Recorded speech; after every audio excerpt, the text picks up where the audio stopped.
Well, good morning. I'm going to call this Tuesday, August 4th, 2020 Board of Supervisors meeting to order. Would the clerk please call the roll? Thank you, Mr. Chairman. Before I call the roll, I would like to note for the record that all 5 supervisors are participating via teleconference. As such, all votes will be handled by a roll call vote. Additionally, before we begin, any members of the public that wish to provide oral testimony during today's meeting, please review the instructions posted on the Clerk of the Board's webpage. I'll remind members of the public that have requested to speak to wait to dial into the meeting until the item is called. With that, I will now call the roll. Supervisor Jacob? Here. Supervisor Gaspar? Supervisor Fletcher? Here. Vice Chairman Desmond? Here. Chairman Cox? Here. Our first item on the agenda is the invocation, which today is going to be delivered by Aman Taha Hussain, from the Islamic Center of San Diego. And we are very honored to have the Aman with us today. He would like to go ahead and lead us in the invocation at this time, please. Good morning, and thank you so much for having me today. So let's pray. Almighty God, the Lord of the world, we pray to you and in your name with humbleness and humility. We pray for your blessings and guidance as we start this new day in our lives, hoping to be full of success, achieving prosperity and the well-being for our people. We pray for your help and support to serve our constituents to the best of our ability. So grant us strength, wisdom, and compassion. We pray for the values of peace, justice, and equality to reign and spread all over our county, so all people can live safe and prosper, have food over their tables, a roof over their heads, and access to quality health care. We pray also for the good health and well-being for all. May the Almighty remove this pandemic from the face of this earth and allow us to get together in a safe way. We pray for the first responders and healthcare providers, as they are the real heroes. In your name, our Lord, we pray. Thank you. Thank you, Aman. We sincerely appreciate your participation in this morning's meeting, and we thank you for being a part of it. Yeah. This time, we'd ask you to please stand for the Pledge of Allegiance, which will be led by our Vice Chair, Jim Desmond.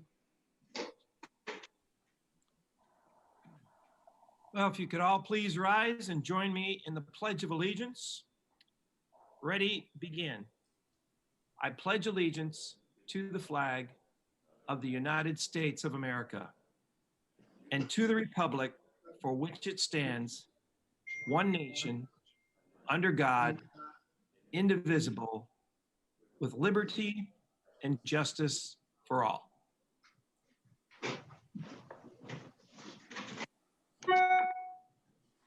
Thank you, Mr. Vice Chair. We appreciate your leading us in the invocation. The next item we have on the agenda is under the announcements or proclamations and awards. And today is, well, really kind of a bittersweet day.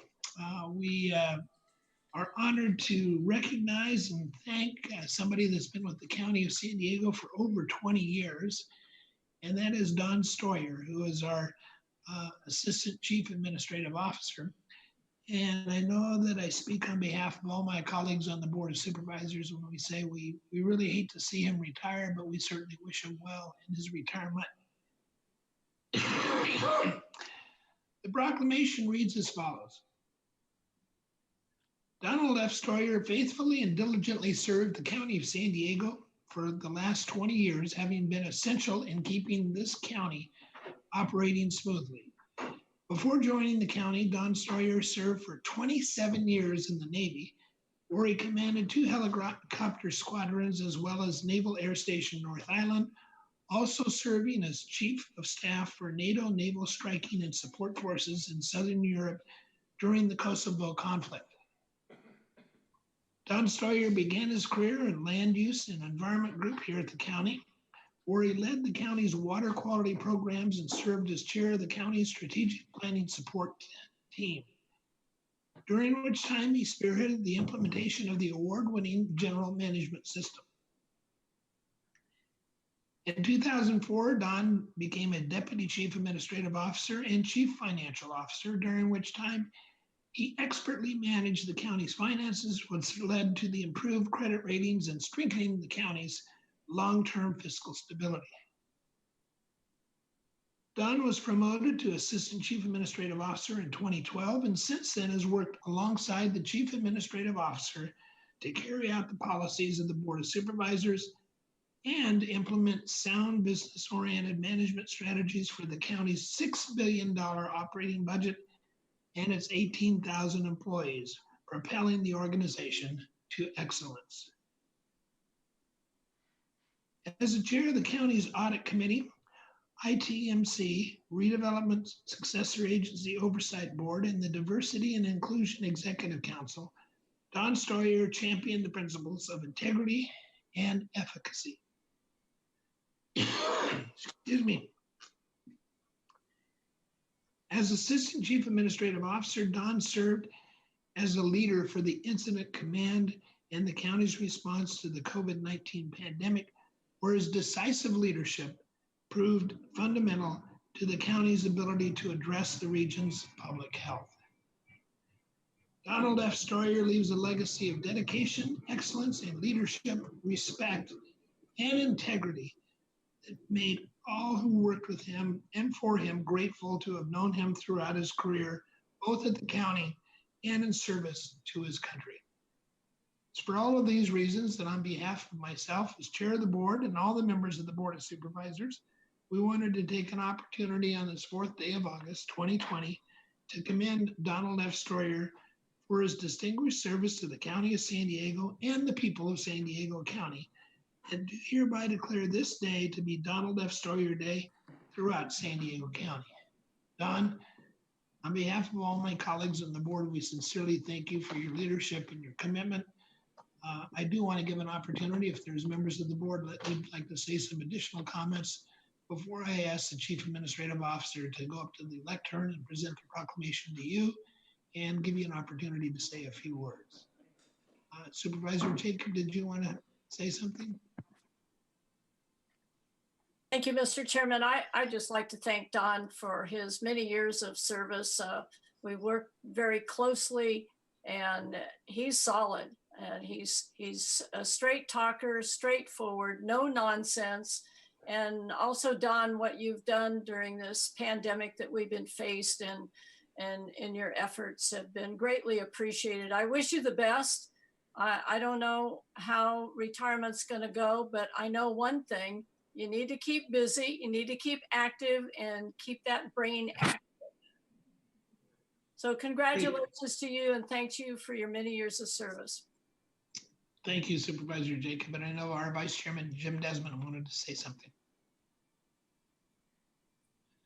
Well, thank you very much, Mr. Chair. And to Don, you've been, a very stable and steady entity here at San Diego County. I want to thank you for, your 20 years of service, or 27 years of service in the military, 20 years of service here at the county. You've just been a lifelong serving the people of this country and the county. So I want to say thank you very much. One of the things I really appreciate a lot about you is the 8:30 briefings that you lead start at 8:30. I love that. So thank you so much for all your dedicated service, and you'll be missed here at the county. We appreciate your efforts. Okay, and now I'm going to ask our Chief Administrative Officer if she would like to meet Don at the lectern and say a few words and then present him with the proclamation. Thank you, Mr. Chair. We were very efficient. We handed Don the proc as you were reciting it. So he has it in his hot little hands right now. We are efficient here at the county. But I did want to just say, Don's been by my side since day one as the assistant CAO, and he has been the greatest partner one could ever imagine. This ship is hard to keep sailing, and to have someone with Don's expertise, his personality, his steadfast loyalty, his dedication, his integrity, to have that whispering in my ear every day and helping me in decision-making has been invaluable. I can't imagine this place without him, so much so that I've asked him to come back and do a little bit of work with us as we continue to go through this pandemic. He has done an exceptional job at Incident Command, but that's just another one of his exceptional jobs that he's done here at the county. So, Don, on behalf of all of your colleagues here, I just want to thank you. You are a tremendous human being, and we will greatly miss you. So thank you, and I give you the biggest hug, but I'm not allowed to do that on camera. Yeah, we are huggers. But please know how much you mean to me personally. So thank you very much. Absolutely.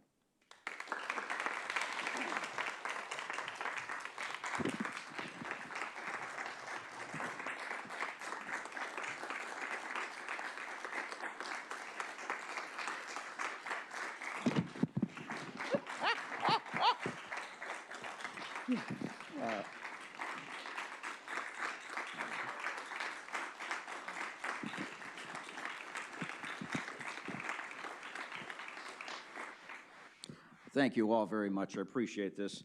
Mr. Chairman, members of the board, thank you so much for these last 20-plus years and your trust and confidence that you've relayed to me and allowing me to do the things that we can do here in the county. To Walt and Helen, really Helen and Walt, and the leadership, trust, counsel that we had to one another, I very much appreciate it, and thank you for taking a chance on me time and again. Give me an opportunity to lead and work alongside our county employees. Our general managers, but also let's not forget Michael and Caroline and Andrew and Mike and Susan and Tom and Claudia and Dean and Caroline. Thank you all for your not only support, but the things that you taught me over the years. I very much appreciate it. Tracy, I had the opportunity to turn the Chief Financial Officer job over to you, and now I get the same with the Assistant Chief Administrative Officer job over to you. You'll do great. And thank you for your counsel and your friendship. To my COVID team, what can I say?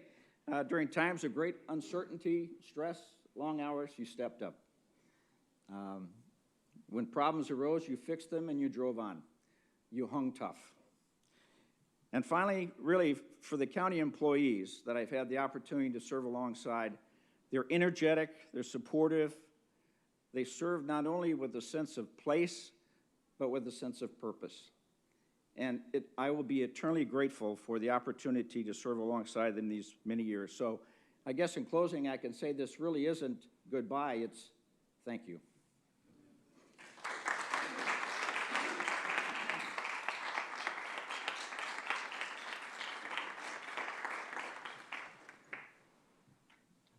Oh, once again, Don, we sincerely thank you for your dedication to the County of San Diego and to the United States of America in your distinguished career. And we certainly wish you the best in your retirement. With that, we'll move on to the public communication. It's my understanding we have 4 members of the public that have submitted comments to be read into the record. I would ask the clerk if he would go ahead and read those public communications at this time. Thank you, Mr. Chairman. The first non-agenda comment is from Gabriela Torres. It reads, I'm an attorney with Disability Rights California. I represent students with moderate to severe special needs for which distance learning provides no educational benefit. I'm requesting that the Board of Supervisors call upon Governor Newsom to allow school waivers so that students with moderate to severe needs can receive in-person instruction. I further request that you direct the County Health Department to issue safe guidelines for the aforementioned in-person instruction. The next comment is from Sue Briggs. It reads, the board needs to consider including funding in the budget to establish an Office of Immigrant Affairs. San Diego is home to a large number of immigrants, many of whom are on the front lines of caring for our communities during this pandemic. The office should be able to coordinate city services, develop initiatives that facilitates language access, adjustment of status, civic engagement, and advocate on legislation and policy that defends immigration rights.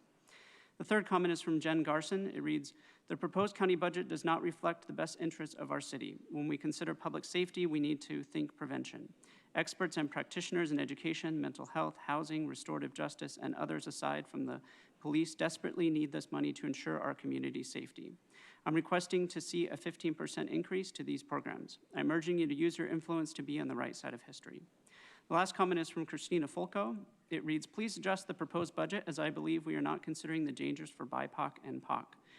Out of 10.3 million arrests per year, only 5% are for the most serious offenses, murder, rape, and aggravated assault. A study found that 1 in 1,000 black men may be killed by police. I believe strongly that we must reduce money that we spend on law enforcement and give that money to services like job training, counseling, education, drug addiction programs, and violence prevention programs. The remaining 8 comments that were submitted under non-agenda public communication were related to items on today's agenda.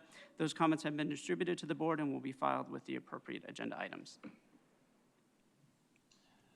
Thank you, Mr. Clerk. We'll move on now to the approval of the statement of proceedings and the minutes for the meeting of July 7th, 2020. Is there a motion for approval?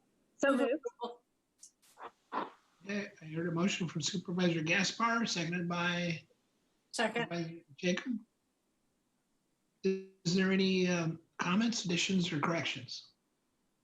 If not, we have a motion from Supervisor Gaspar, seconded by Supervisor Jacob, to approve the statements of proceedings in the minutes of the meeting July 7th. Would the clerk please call the roll? Thank you. Chairman Cox? Aye. Supervisor Jacob? Aye. Supervisor Gaspar? Aye. Supervisor Fletcher? Aye. Vice Chairman Desmond? Aye. Chairman Cox, that motion passes unanimously with all board members being present and voting aye. Okay, we'll move on now into the formation of the consent calendar. A couple of comments before we actually get into the asking items pulled by the public. I do know that item 1 and item 22, we do have a number of speakers on those items, and I would propose that we combine those 2 together for public testimony. I know that there's, at least earlier this morning, there was 46 wishing to speak in opposition to item 1, and I believe 11 speaking in support of item 22. It would be my intent to go ahead and combine both of those items together for the purpose of public testimony, and then we will act on them separately.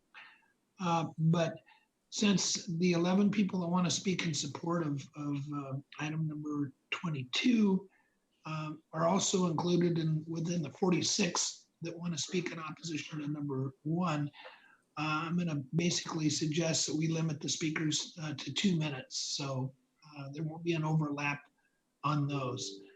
And then, because of some of the discussion I'm sure we'll have on that item and another item or 2, I'd like to suggest that we go ahead and hear the COVID-19 report, which is item number 2 at 1 p.m. today. It would be my intent to try to get through all the other items on the agenda this morning. If we had a little bit of free time, we could perhaps knock out a couple of closed session items, but if not, we will reconvene at 1 o'clock to deal with the COVID-19 report. With that, let me ask the clerk to go ahead and identify those items pulled by the public. Thank you, Mr. Chairman. Item 1 has been pulled by the public. Item 2 has been pulled by the public. And as the chairman noted, item 2 is a time certain item at 1 p.m. this afternoon. Item 3 has been pulled by the public. Item 5 has been pulled for a presentation. Item 21 has been pulled by the public. Item 22 has been pulled by the public, and as the chairman noted, this item will be heard concurrently with item number 1.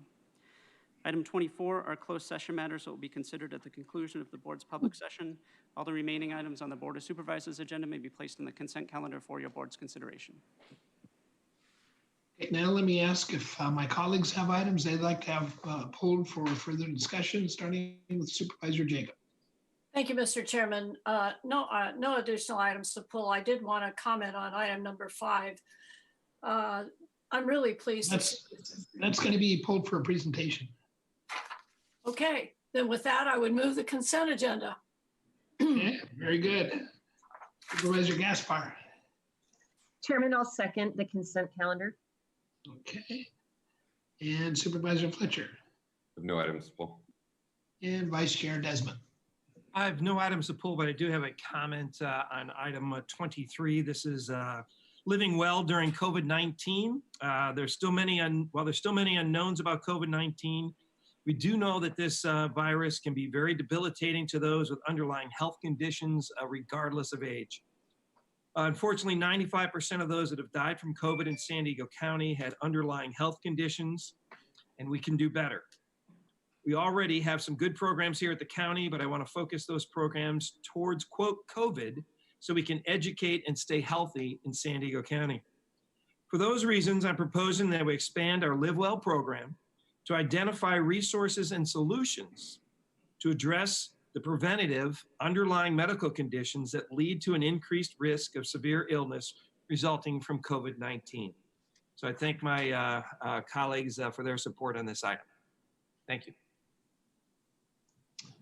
Thank you, Vice Chair Desmond. I have no items to pull and no additional comments. So I would ask the clerk if he would go ahead and identify those items that we will be voting on. Thank you, Mr. Chairman, and I'll just note that we received a request to speak, a request from the public to speak on item number 4. So the items that are pulled for the board's discussion to confirm are items 1, 2, 3, 4, 5, 21, and 22. With that, Chairman Cox. Okay, we do have a motion by Supervisor Jacob, seconded by Supervisor Gaspar, and I would vote yes on the consent calendar. Thank you. Supervisor Jacob? Yes, also. Supervisor Gaspar? Aye. Supervisor Fletcher? Fletcher, aye. Vice Chairman Desmond? Aye. Chairman Cox, that motion passes unanimously with all board members being present and voting aye. Very good. The first items we're going to deal with, again, is item number 1, which is the Sheriff's Department request to issue a competitive solicitation for medical and mental health care services. And we're going to combine that with item number 22, which was brought forward by Supervisor Fletcher, exploring an effective restoration health model for San Diego County detention facilities. What I would propose to do is, I believe the sheriff has a presentation to make in regards to item number 1, and I would certainly afford Supervisor Fletcher an opportunity to make some introductory comments on item number 22, and then we will get into the public testimony.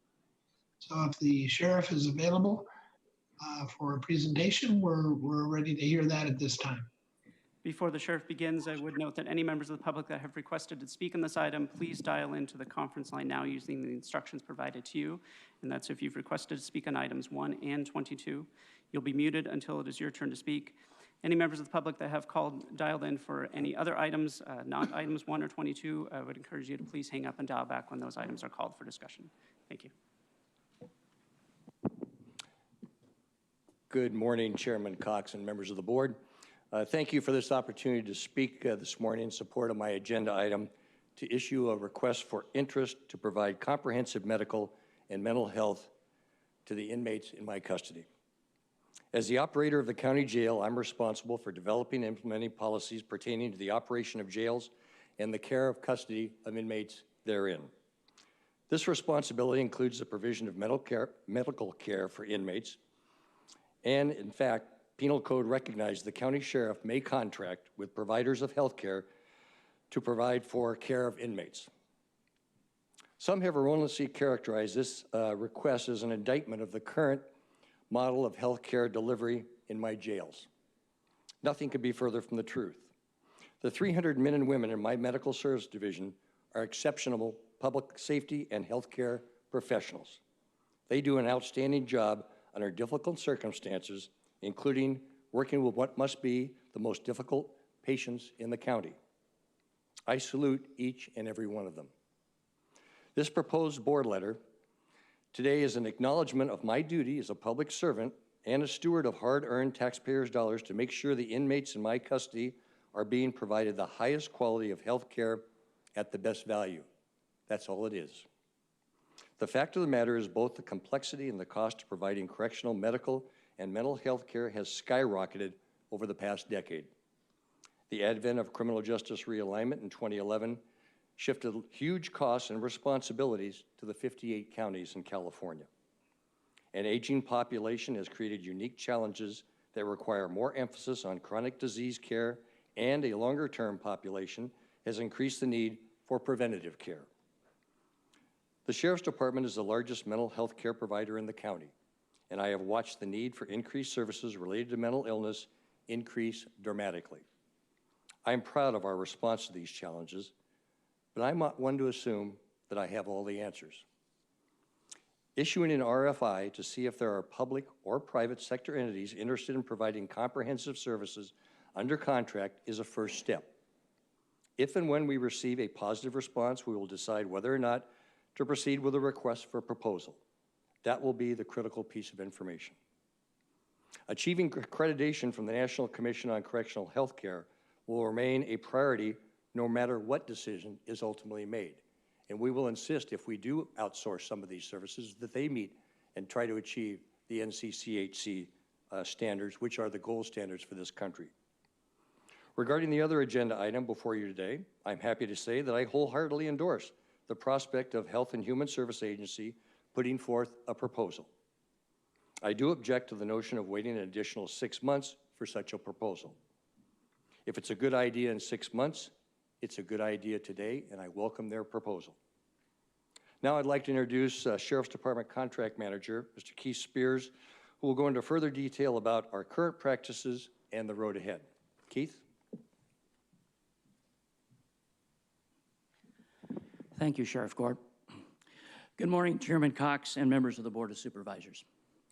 The Sheriff's Department operates 7 separate jail facilities across San Diego County with an average daily, an average daily population of 5,112 inmates. While this number has currently been reduced due to COVID booking restrictions, it is expected to return when those restrictions are removed. As the Sheriff has alluded, as a result of Assembly Bill 109 enacted in 2011, California jails are now housing large numbers of inmates previously detained in the state's prisons. There is no limit to the length of the sentence an inmate in custody. This has required a transition in the focus of inmate health service delivery to address chronic diseases, preventative care, disease management, and an aging inmate population. The system is now expected to provide for long-term medical and mental health needs that require medical specialization, integrated services, and a holistic approach to the inmate's well-being. This presentation is not intended to diminish in any way the hard work of the Sheriff's Medical Service employees. They've done a terrific work in these challenging times. However, our patients in custody have become more challenging and expensive to care for as a result of AB 109. The outsourcing model is working effectively in other California counties, and it is our duty to look at the model to see if they can work in San Diego.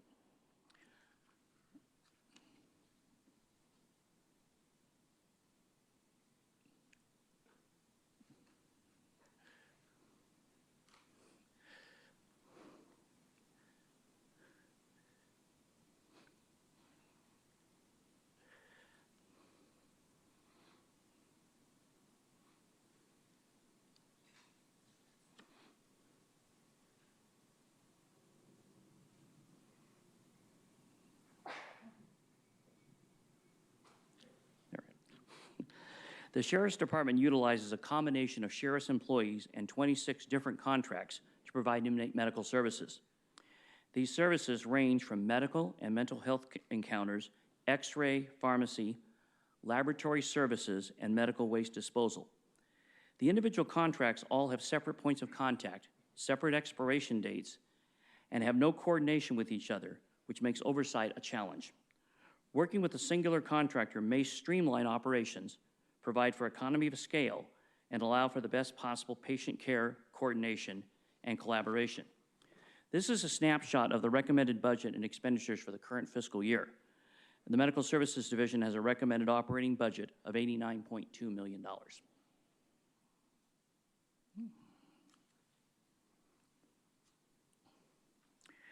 The largest portion of the medical services budget is allocated to salary and benefits.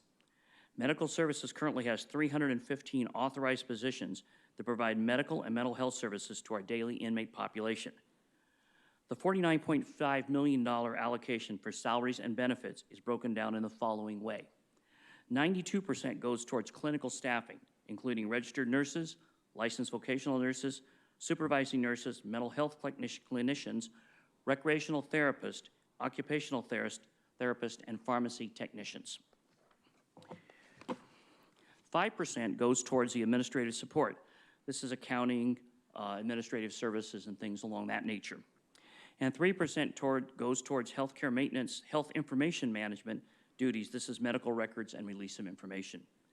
In fiscal year 1920, $1.2 million was allocated for overtime. However, Medical Services spent $6.6 million in overtime due to inadequate staffing.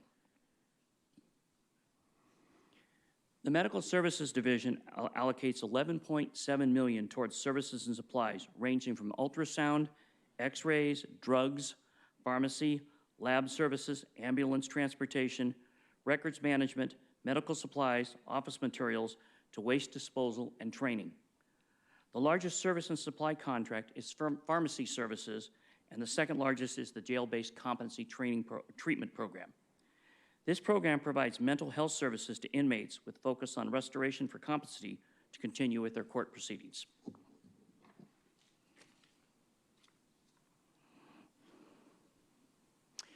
The majority of our medical and mental health care is already provided by various outside providers. This chart breaks the $30.4 million down into the following areas: on-site physicians, on-site psychiatric services, Tri-City Hospital. It costs us about $2,000 a day for an inmate at Tri-City. University of California at San Diego Hospital Care, which runs us about $7,000 a day. Other hospitals, we use a number of other hospitals for emergencies or needed things like Grossmont, Sharp, and some of the others. Dental services and administrative services.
Address this rapidly growing medical and mental health care need of inmates.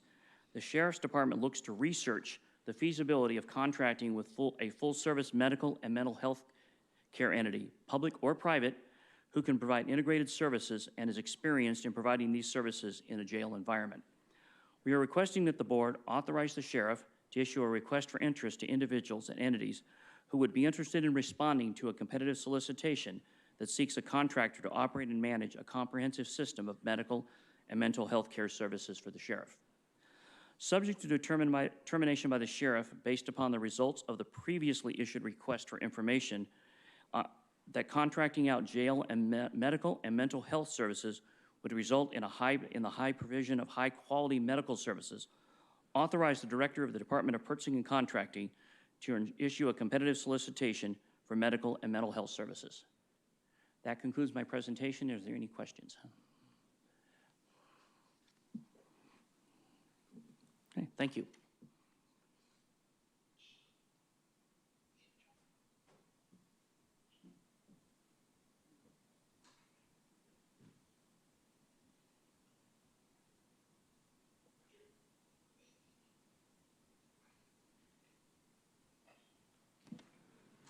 Mr. Chairman, we're having a technical issue with the audio in the board chamber. If you could give us one moment, please. Okay. We are back on. Thank you. All right, go ahead, Supervisor Fletcher. Thank you, Mr. Chair. Look, today as a board, we're confronted with a choice in terms of which direction we want to, as a board, express our desire to see the medical care provided in our correctional facilities go. The sheriff has proposed a effort to begin the process of outsourcing, and with a high probability that it will go to a private for-profit entity, most likely WellPath. And that is a choice that I believe will not lead to good outcomes. And I think that we have ample history and documentation to show us the perils of moving forward with that approach. On the other hand, there is a better way that we could move forward, and that would be taking the time to actually develop what a coordinated, integrated system of care would look like, run and administered by our Health and Human Services Agency with the expertise they have, and naturally linked in the continuum of care with the care that individuals are likely to receive when they come out. And that is a choice that, although the ultimate authority is the sheriff's and what he wants to do, as a board, we have the ability to express the direction that we think will get the best outcomes. Because ultimately, as a board, we are the ones who are on the hook for when things go wrong and the lawsuits that happen. We're also the ones that are on the hook for these individuals when they come out and they aren't linked to a continuum of care and their health care has not been improved, and they cycle through a perpetual thing of in our psych hospital, out of our psych hospital, homeless, in our psych hospital, back in jail, out of jail. We share the financial obligation for that back end of it. And I think we should have input and we should weigh in on the decision and the direction and path that we should go as a county. I don't agree that the current system is working. I think the current system is disjointed. I think that with 26 different contracts and with public health workers, I think that there are real challenges with the current system. As I talk to county workers who are in our jail system, both sworn and non-sworn, I hear about a system that's underfunded. I don't think we have enough jail nurses, in particular, nursing staff in our current system. I hear directly from employees about the conflict that exists between medical staff and sworn officials. And there may be an official policy that no medical choice is made by anyone other than the medical professionals, but when they have to ask permission to get someone treated or to have someone come in to treat them or to go see someone, and that permission is denied, that is a de facto putting the sworn officers in a terrible situation of making healthcare related decisions. Even if that's not the stated policy, that is what is happening in practice. I hear directly from folks about the concerns with data integration and how it works and how it tracks, particularly in the transfer upon discharge. And I hear directly from employees about the issues and concerns of morale. And morale in a system of morale that is only being exacerbated by threatening to take the jobs of hundreds of county employees that we just spent time in this board meeting praising. And so I believe that our system should change. The disagreement or difference of opinion is which way we will go. And the jail report that Supervisor Jacob and I asked for from Dr. Venter specifically outlined that we needed to make a conscious decision about, are we here to provide triage care during incarceration, or are we here to provide an opportunity to improve overall health care and the health status of these individuals? And I think that that is an informed choice that must be made by allowing Health and Human Services to have the time to develop what it would look like if we went a different way. Merely saying that they can respond to an RFI in a few weeks is not being intellectually honest with the reality that they are not going to be able to compete with the cut and paste template approaches of all of the entities that are out there in correctional space now. I believe we should take the time to allow Health and Human Services to truly develop what an integrated, comprehensive approach would look like, and be able to weigh that in its totality. And in the interim, I think we should increase staffing in our jail nurses in particular to provide the greatest care we can while we make what is a very important decision. I would also point out that we have been warned about the dangers of for-profit entities that seek to come into this field and seek to come in and do this. I would point everyone here to a number of reports, an exhaustive CNN report last year, which outlined, it's easy to dismiss a lawsuit as someone, well, everyone gets sued all the time. The thousands of lawsuits that have taken place from allowing for-profit corporations who have a focus on the bottom line to be put in charge of making decisions about wellness of individuals who are there. The instances where they've outlined specifically that cost containment is the strategy in terms of maximizing profit. The issues of documents being shredded. The instances of, in a financial disclosure to investors, these same entities saying that lowering recidivism is a threat to their business model. The simple reality that we're talking about a $40 billion market, that you have in particular private equity companies coming in to figure out how do we squeeze every dollar we can of profit out of the system while privatizing the profit and socializing the risk. And the risk that gets socialized not only to the individuals who don't get good care, it will get socialized to this board, because we will be the ones who will have to pick up and pay for the pieces of a system that is not providing better outcome.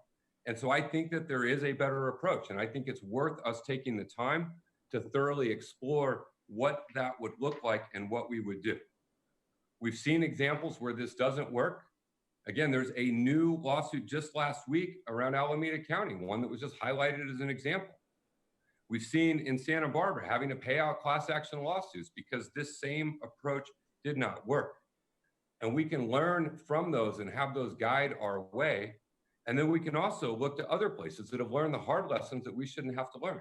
Look at Rikers Island 4 years ago. They finally accepted the reality that the best outcomes they would get would be to do a version of exactly what we are proposing. They provide evidence-based assistance for those with serious mental illness, to the regular difficulties that come from being incarcerated. They're celebrated for their innovation, their around-the-clock care.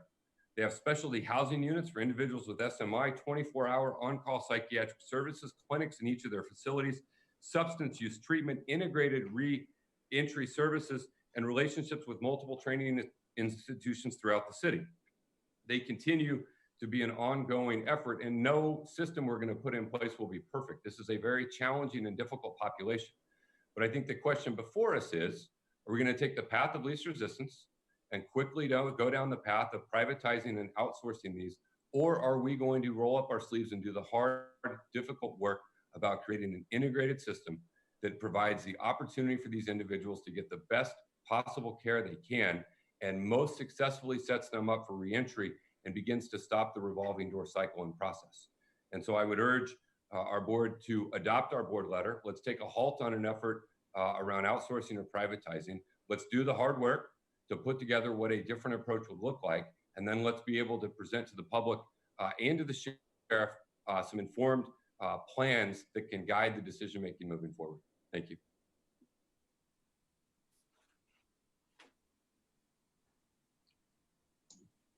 Thank you, Supervisor.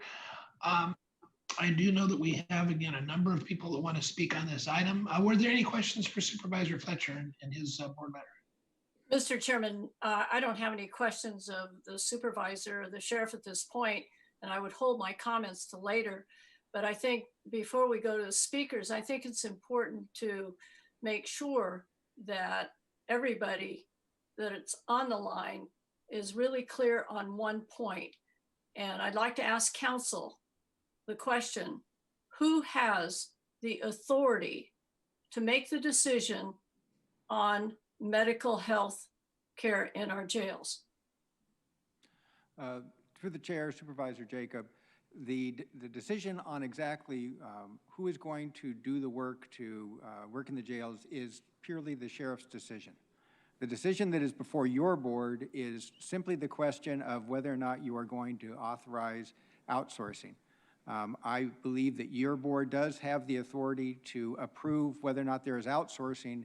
Beyond that, as far as selecting who would be who would be doing the work, who would be selected, that is purely within the realm of the sheriff. And the legal authority that gives the sheriff this authority to make the decision is where? Statute, Constitution, where? Statute, Constitution, and case law. Thank you. I think that's important, Mr. Chairman, as we move forward, that this board does not have the ultimate decision-making authority over who does the jail medical care, whether it's an outsourced entity or whether it's in-house. And I also would like to request that after the testimony that I be recognized first, please. Okay. Mr. Chair, can I just make a quick follow-up to that? Sure. But look, I recognize that as the legal structure. What my board letter is doing is saying what the council just said we can do, which is pause efforts around outsourcing. That is within our authority. Let's pause those efforts, and we can direct our staff to develop what a comprehensive approach would look like with Health and Human Services. And we can evaluate and consider that as an option. And so what we have proposed, I believe, is consistent with our legal authority. It doesn't mean that's what would be picked, but again, I think it's important that we take a pause from the effort to outsource and we truly look and invest at what a better model of care would look like and put that together. And that's what I'm calling for. Okay, if there's no other questions or comments by supervisors, we'll go to the public testimony. It's my understanding that we have one group presentation, which we'll allocate 10 minutes to. They should have at least 3 speakers, and then we'll get into the individual speakers. And again, we're going to basically not allow people that wanted to speak on one side of the issue on item 1 and the other side on item 22 to have a double dipping, if you will. So we do ask you to keep your comments within 2 minutes, and we'll go ahead and proceed first with the group presentation. Thank you, Chairman Cox. I will note that we received 257 e-comments this morning as of 9 a.m. this morning. We have 60 requests to speak on this item. We have 35 callers that have called in to address the board. As a reminder for the callers, if you do not wish to speak on this item, items 1 and 22, please hang up and call back when the board begins discussion of the next item. As the chairman noted, we'll be calling the group presentation. We'll be identifying speakers by the last 4 digits of their phone number. You'll hear a notification that your call has been unmuted. Each caller will be asked to state their name for the record. And the group presentation will have 10 minutes to address the board. Individual speakers will have 2 minutes to address the board. You will hear this sound when your time is up, so please conclude your comments at that time. I'd remind the public speakers that they should mute their TV or live video stream before they begin speaking, and we'll begin with the group presentation. Thank you. The group presentation consists of the callers with last 4 digits 3640, 3152, 5261, and 6894. We're going to unmute all of you simultaneously, and then you can self-regulate your time. Okay. Good morning, Board of Supervisors, Mr. Chair, members of the board, and Madam CAO. My name is David Garcias. I am honored to represent more than 10,000 county employees as the president of SEIU Local 221, the largest public employee union in San Diego County. We are here today to tell Sheriff Gore we won't put lives at risk for the reckless plan to make detainee health care for profit. We won't worsen inequality in the most vulnerable communities in San Diego by hiring for-profit private prison corporations that are there to make money on the incarceration of individuals. The Sheriff's Office has not met with our members to understand how to improve the care for their patients, to make this decision based on their own sole decision-making without even talking to the healthcare professionals is just inappropriate. The short-sighted cost cutting will have numerous consequences, none of which are actually cost savings. Contracting out essential healthcare services will lead to worse care and the loss of our skilled workforce. Outsourcing has led more liability, lawsuits, and large settlements around the country. This is more expensive, not less. Now, Sheriff Gore is proposing to bring the model to San Diego while the rest of the country moves away from it. This is the wrong choice for our county. On behalf of the nurses and frontline healthcare workers, your employees, I urge you to vote no on this proposal. And I'll pass it on to the next speaker.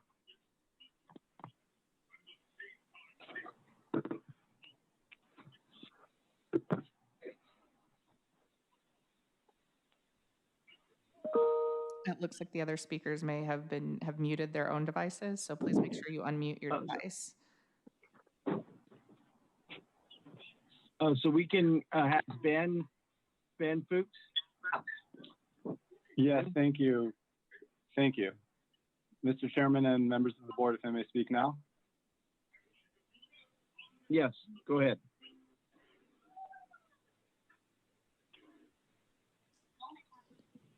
Thank you very much. Go ahead, Ben. Thank you. Good morning, Mr. Chairman and members of the board. My name is Ben Fuchs. I'm an attorney with Weinberg, Roger, Rosenfeld here on behalf of my firm's client, SEIU Local 221. So before we turn to the core issue at hand on the agenda today, an issue did arise yesterday that we must address. You just heard from Sheriff Gore. As you know, Sheriff Gore, in his letter to Supervisor Fletcher, on which the board was copied, is now claiming that, in effect, the Board of Supervisors has no authority to exert oversight or otherwise manage the operations of the county jails, even as that authority pertains to county employees who happen to be assigned to physical locations at the jails. Sheriff Gore, in his 6-page letter that was issued yesterday at the 11th hour, claims that the case law is very clear, and I quote, on this point, yet he fails to cite to a single case or source of authority, a statutory authority, I should say. This may be due to the fact that the relevant authority is in fact quite clear. First, state law, and by that I mean California Government Code, Section 31000, expressly authorizes the board, Mr. Chairman and members of the board, to manage personnel delivering special services within which the state legislature saw fit to include medical services. This is important, and even more important is the fact that there is no carve-out within that section barring the board from making management decisions for personnel delivering medical services just because those personnel happen to be assigned to a county jail. Similarly, the San Diego County Charter, Section 703, empowers the board to manage classifications within the classified service, which the charter defines as all offices and positions not included in the unclassified service. Importantly, this would seem to include all or at least the vast majority of classifications that would be impacted by the sheriff's privatization proposal. Notably, again, as with the state law, there is no carve-out within the county charter for county workers within the classified service just because they're assigned to county jails. We're aware of no case law or other legal authority that overrides the plain language of both the state government code and the county charter, and that strips the board of the ability to manage its own workforce just because they're assigned to the jails, as the sheriff apparently believes is the case. If Sheriff Gore has case law or other authority that shows that this is the case, we would very much like to see this. Because regardless of how each of you on the board may feel about the specific proposal to consider privatizing by contracting out potentially hundreds of public sector jobs, the sheriff's contentions as memorialized in his letter, and bear in mind, this was delivered at the 11th hour. We received this around noon, I believe, yesterday. Aside from how you feel about the specific proposals on the agenda today, there's a principle in play here that is extremely concerning in the union's opinions. It's a dangerous challenge to the board's authority that has the ability to raise implications that go far beyond the two proposals before the board today. And this is critical. Now, turning quickly, and I know my time is running short here, so I'll wrap up as quickly as I can. Turning quickly to the core issues before the board today, SEIU Local 221 would like to reiterate what the board already knows, that the county has a duty under state law, and specifically when I say that, I mean the Myers-Milius-Brown Act. So 1, provide notice, and 2, thereafter engage in and complete a robust meet and confer process over any change within the scope of representation. As you know, the term meet and confer is a term of art. While the union and county management have had a small number of informal discussions over related issues, I understand, the parties have not engaged in a single formal meet and confer session at this point. Indeed, our understanding is that the county has taken pains, in fact, to stress that it has not made a decision. I think that is illustrated by the conversation we're having today and the larger conversation the board will be having over the course of today and going forward. It has not made a decision to take any course of action. Therefore, the union has not even received qualifying notice under the MMBA of any change in personnel, the jail staff, let alone begun to embark upon the meet and confer process. And here I must be clear. I know there's been communications back and forth between the county and the union, and I don't think this is news to anybody. But if the county does take any meaningful step toward privatizing this bargaining unit work without first meeting its clear obligations to provide notice and thereafter bargain over this change to the completion of the meet and confer process, the union will have no choice but to file one or more unfair labor practices with the State Public Employment Relations Board. I know this is already implied. I wanted to make sure it was expressed. The union will consider this option if the board approves the sheriff's proposed RFI today. It will not hesitate to act on this option if the board subsequently authorizes the issuance of an RFP. Now, SEIU Local 221 recognizes that there's a second path forward on the agenda today, that put forth by Supervisor Fletcher, to which he has just recently, just before me this morning, spoken. The union would, of course, expect that, as with the other proposal out of the Sheriff's Department, that the county would meet its fundamental obligations under state law to provide notice and meet and confer were the county to choose the path set forward before it by Supervisor Fletcher. But let's be clear in reiterating that were the board to consider pursuing this path, the union stance is that San Diego County's workers and community organizations view the proposal from Supervisor Fletcher as the highly preferable option, both for the taxpaying public, and we know this is critical under the county charter due to the economic requirements under the county charter to look at the economics of the decision. And also, of course, equally important, the health of those within the jails, as well as the ability of county workers to continue to deliver the services that those inmates require. Sir. With that, I'll conclude. Thank you very much for your time. Sir, you have 40 seconds. I'm sorry. I was just about to conclude. Thank you very much. I just wanted to thank you, Mr. Chairman, and members of the board for your time this morning and for your consideration of the union stance. Thank you very much. Did either of the other two group members wish to say something? Yes. Yes. Hi. Yes. Yes. Hi, I'm Suzanne Hampton. Good morning, Chairman Cox and the Board of Supervisors. I am a member of SEIU 221. I have been a licensed mental health clinician for over 17 years. I am currently the sole mental health clinician in the psychiatric stabilization unit, which is also called. Ma'am, I'm sorry? The time is up for the group. We'll now move on to the individual. Are you kidding? Oh my God.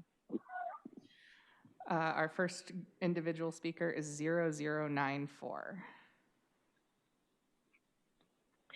Yes, hello. Good morning. My name is Kathleen Donahue, and I am a mental health clinician that works at Las Colinas. And I'm really wanting to speak today to let my voice be heard because it's an important voice, I believe, in this particular case of having found out in a very abrupt way that this was the plan for the sheriff to outsource the jobs of the medical division. It's very concerning, first of all, that it was done at such a horrible time with the COVID-19 pandemic, but once we all got past that, we started in the negotiation bargaining meetings where we found that we as the group of the union were not getting anywhere with the sheriff's staff. So we basically figured this all out. I'm not sure how this would really work because at this point, we've all invested our careers. We've invested our care and concern for the people that come and go throughout the jail system. And it's not an easy job. And I think that all of us are feeling extremely irritated with the sheriff that there was not something that was put out for us to work as a team, something that could have been done. And we weren't given all of the numbers. And I see this morning on the graph of the numbers, and that would have been nice to have been given that information in the course of our meeting when we were having our bargaining and negotiating meetings. But at any rate, I really just wanted to support my coworkers and all the nurses, mental health, the office administration, everybody that's partaking in this. The morale is extremely horrible right now because we do not feel supported. And despite what the sheriff said this morning, that we are appreciated, it's very hard to understand how he could believe that people whose jobs are being put on the line, and certainly with this type of work. Ma'am, your time is up. Thank you. Our next caller is 0527. Good afternoon, Mr. Chairman and members of the board. My name is Satomi Rash-Ziegler. I am here on behalf of the San Diego and Imperial Counties Labor Council. I am also a resident of District 2. One of the contractors that the sheriff would take under consideration to deliver medical services to inmates is WellPath, one of the biggest for-profit prison healthcare companies in the U.S. WellPath is the result of the merging of two companies, Correct Care Solutions and Correctional Medical Group in 2018. It is owned by a hedge fund out of Nashville and generated $1.5 billion in annual revenue. CCS was sued federally at least 1,300 times, primarily for providing substandard care and medical errors, and has been at the center of numerous inmate deaths that were deemed preventable. WellPath appears to be well on its way to replicate the egregious patterns demonstrated by CCS, as a class action lawsuit was filed just in March. If you don't believe me, go talk to the folks at Clark County Sheriff's Department that said CCS turned their jail into a sinking ship, or ask Pierce County, Washington, why they terminated their contract with CCS and called their performance morally reprehensible. Inmates have a constitutional right to adequate health care. Outsourcing this responsibility to a private entity, especially WellPath, is morally and fiscally irresponsible. Please vote no on outsourcing and vote yes for coming up with real solutions with HHSA. Thank you. Thank you. Our next speaker is 1078. Hi, this is Robert Nacarado. I'm a charge nurse at the Vista Detention Facility at night. I have quite a few run-ins with contracts that we already have with medical services through the San Diego Sheriff's Department, with Coastal providing our medical care and Liberty providing our psychiatric care. And I can tell you that our contracts, employees that we have, we're always running into performance issues. The Liberty psych providers consistently see low numbers. The medical providers are going through stuff like lab results, and their excuses were, I wasn't shown this, or this wasn't my job. And they have to go and confer with their boss, which is not me, not the Sheriff's Department, and have no accountability. We have no accountability with any of these contracts. With SD X-ray, we've had issues where we've had no radiology coverage at night when we're supposed to. And in those instances, again, we've had no accountability, no way of making sure that their employees show up. With contracts, it's always an issue where the performance is out of your hands.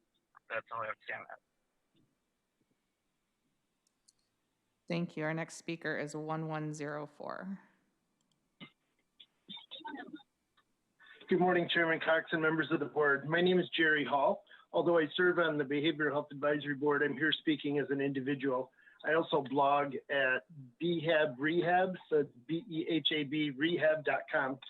I'm concerned that our advisory board is unable to do its job because of systemic challenges which effectively handcuff us in our ability to follow state law and do our job. This Citizens Advisory Board, mandated by state law to focus on mental health and substance abuse disorder program and services, have a number of responsibilities that we are required to do, but oftentimes they're unable to because of internal barriers. Our primary responsibilities are ensuring stakeholders from clients to subject matter experts meaningfully participate in the planning process. We're also responsible for reviewing and evaluating the community's public mental health needs, services, and facilities, and reviewing and making recommendations on any related county agreements and outcome data. I encourage the Board of Supervisors and the County Council to address why the Behavioral Health Advisory Board is being prevented from doing our work. We are a group of subject matter experts that live and work in the community. We are appointed by the supervisors themselves. We interface with myriad individuals, organizations, and programs that face greater challenges than ever.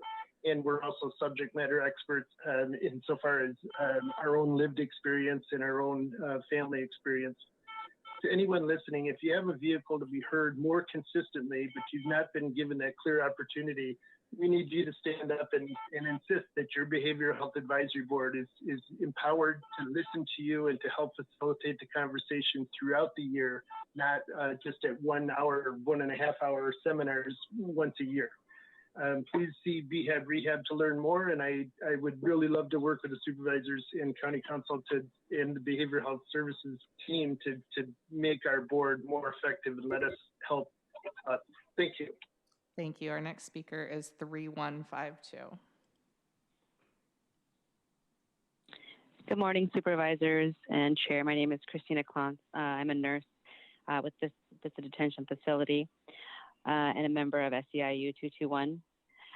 Just a few months ago, when chaos in our world began, Sheriff Gore sent a letter to the department ensuring us that we would be fine and that our jobs were safe. And then out of nowhere, the department leadership want to explore outsourcing. Our group collectively feel betrayed. I'm appalled to learn of the department's decision to consider this as a first resort rather than to reach out to those affected to collaborate on resolutions. It is equally as puzzling that when we inquired what data brought them to this hasty decision, they were unable to provide any information. Not only is it irresponsible to consider displacing hundreds of people during unprecedented times as we are in today, but to lay the burden of mismanagement and poor decision-making on medical care made by command leadership at the feet of the people who the department continues month after month to lean on to operate with less staff and months of mandatory overtime is reprehensible. I read Sheriff Gore's response to a recent press conference opposing his proposal. His letter stated that morale was good. With all due respect, with all due respect, he wouldn't know because he isn't on the ground where we keep operations going and will not attend any meetings that we have asked him to attend regarding this issue. In fact, it's so far from the truth. Line deputies together with medical staff are at a low. Daily, we show up and try our best not to let command leadership divide us and daily try to build each other up. Decisions currently made are not in the interest of the staff who put in the work or inmate care and logically point to something else altogether. It's shameful. Let's start with infrastructure. The medical services department should be governed by clinicians and a department whose expertise is healthcare. But currently, command leadership are ultimately making decisions regarding inmate healthcare. These decisions are unchecked and can be dangerous as they are far from qualified to make medical policies and practices. I know my colleagues will provide instances where this is happening. This model is a conflict of interest, and giving us to HHSA would create a system of checks and balances as it should be and promote quality care. You have the platform to decide on this. Ma'am, your time. Thank you. Thank you. Our next speaker is 3634. I think you may be on mute. Can you unmute your device, please? There you go. Good morning, Chairman Cox and members of the Board of Supervisors. My name is Nora Vargas. I'm the president of the governing board for Southwestern College, but I'm also a resident of Chula Vista, District 1. I'm calling today to voice my opposition to the sheriff's proposal to outsource and privatize medical and behavioral health services in San Diego County detention facilities. There are too many cases where outside contractors are doing the work that county employees should be doing and could be doing. We need to stop outsourcing, especially to contractors who don't have the skills, institutional knowledge, and experience. Privatization not only lacks transparency and accountability to the public, but it negatively impacts our healthcare system and threatens our county jobs. We can't turn our backs, and we've heard from numerous nurses today on highly trained healthcare professionals, especially those who have put their life at risk every day serving this county during this pandemic. For a county who's known for its fiscal solvency, are we ready for the big money lawsuits that our counties around the county have experienced due to outsourcing to private companies? What our county should do instead is explore privatization, creating and integrating a system of care that can lead to better healthcare ops for patients and can also help reduce recidivism. This is why I'm in full support of Supervisor Fletcher recommendation of responsibility for inmate healthcare over Health and Human Services offices. I urge the Board of Supervisors to vote no on this item today, and I also urge them to support Supervisor Fletcher's item to explore this further. Thank you very much. Thank you. Our next speaker is 3816.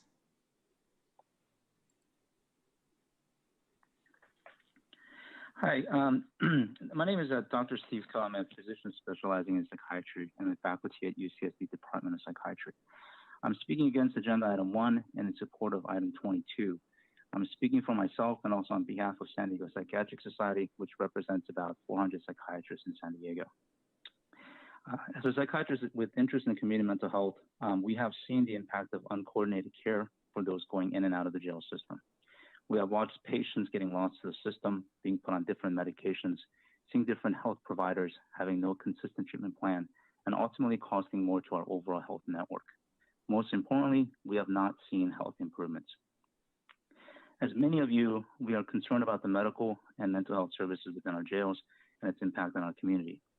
The intersection between the community and the jail is extremely important. It is critical that we look at the totality of the health network and learn from experiences in other parts of the country. The proposal to solicit bids to privatize jail medical and mental health services is concerning for the following reasons. 1, contracts that focus on cost savings do not lead to better health outcomes and ultimately cause higher costs. 2, public sector oversight with ownership of the medical records is important to keep contractors accountable and be focused on health outcomes. 3, there must be checks and balances ensuring that the true health outcomes are the priority and not simply favorable profit and loss statements. 4, there must be centralized, coordinated management of complicated patients as they enter and leave the jail system, and this must leverage and work with community partners. And 5, oversight of medical and mental health services should be prioritized based on evidence-based outcomes that is patient-centered. To positively remodel the current system, we must not repeat the mistakes of other programs across the country and the state. There's ample evidence of failures of single private models that lead to overall higher cost, worse health outcomes, and poor coordination of care. We believe that HHSA and other experts in the field should be entrusted to evaluate the current model and provide integrated leadership and oversight that can lead to a better jail healthcare model. Thank you. Thank you. Our next speaker is 6894. Hello, my name is Suzanne Hampton. I tried to speak earlier. I am a member of SEIU 221. I have been a mental health clinician for over 17 years. I'm the sole PSU, which is the Psychiatric Stabilization Unit, mental health clinician at San Diego Central Jail. I have been there for 4 years. I work with gravely disabled, suicidal, and homicidal patients. I do want to bring up that there has been external and internal petitions that were also signed. Last Friday, myself and many of my colleagues at San Diego Central Jail presented a 100-page petition signed by employees, including deputies, stating that they did not want us medical services, mental health services to be outsourced. There is also a petition that was signed, which is external, which has well over 2,000 signed signatures on this. I would like to point out that WellPath actually toured SDCJ 2 years ago. I was there. I saw it with my own 2 eyes.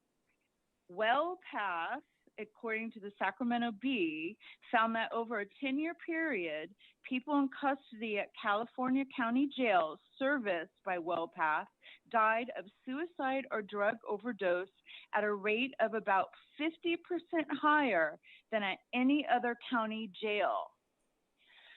I was just wondering how the county supervisors feel about having San Diego taxpayers pay for even more lawsuits that will come with outsourcing medical and behavioral needs.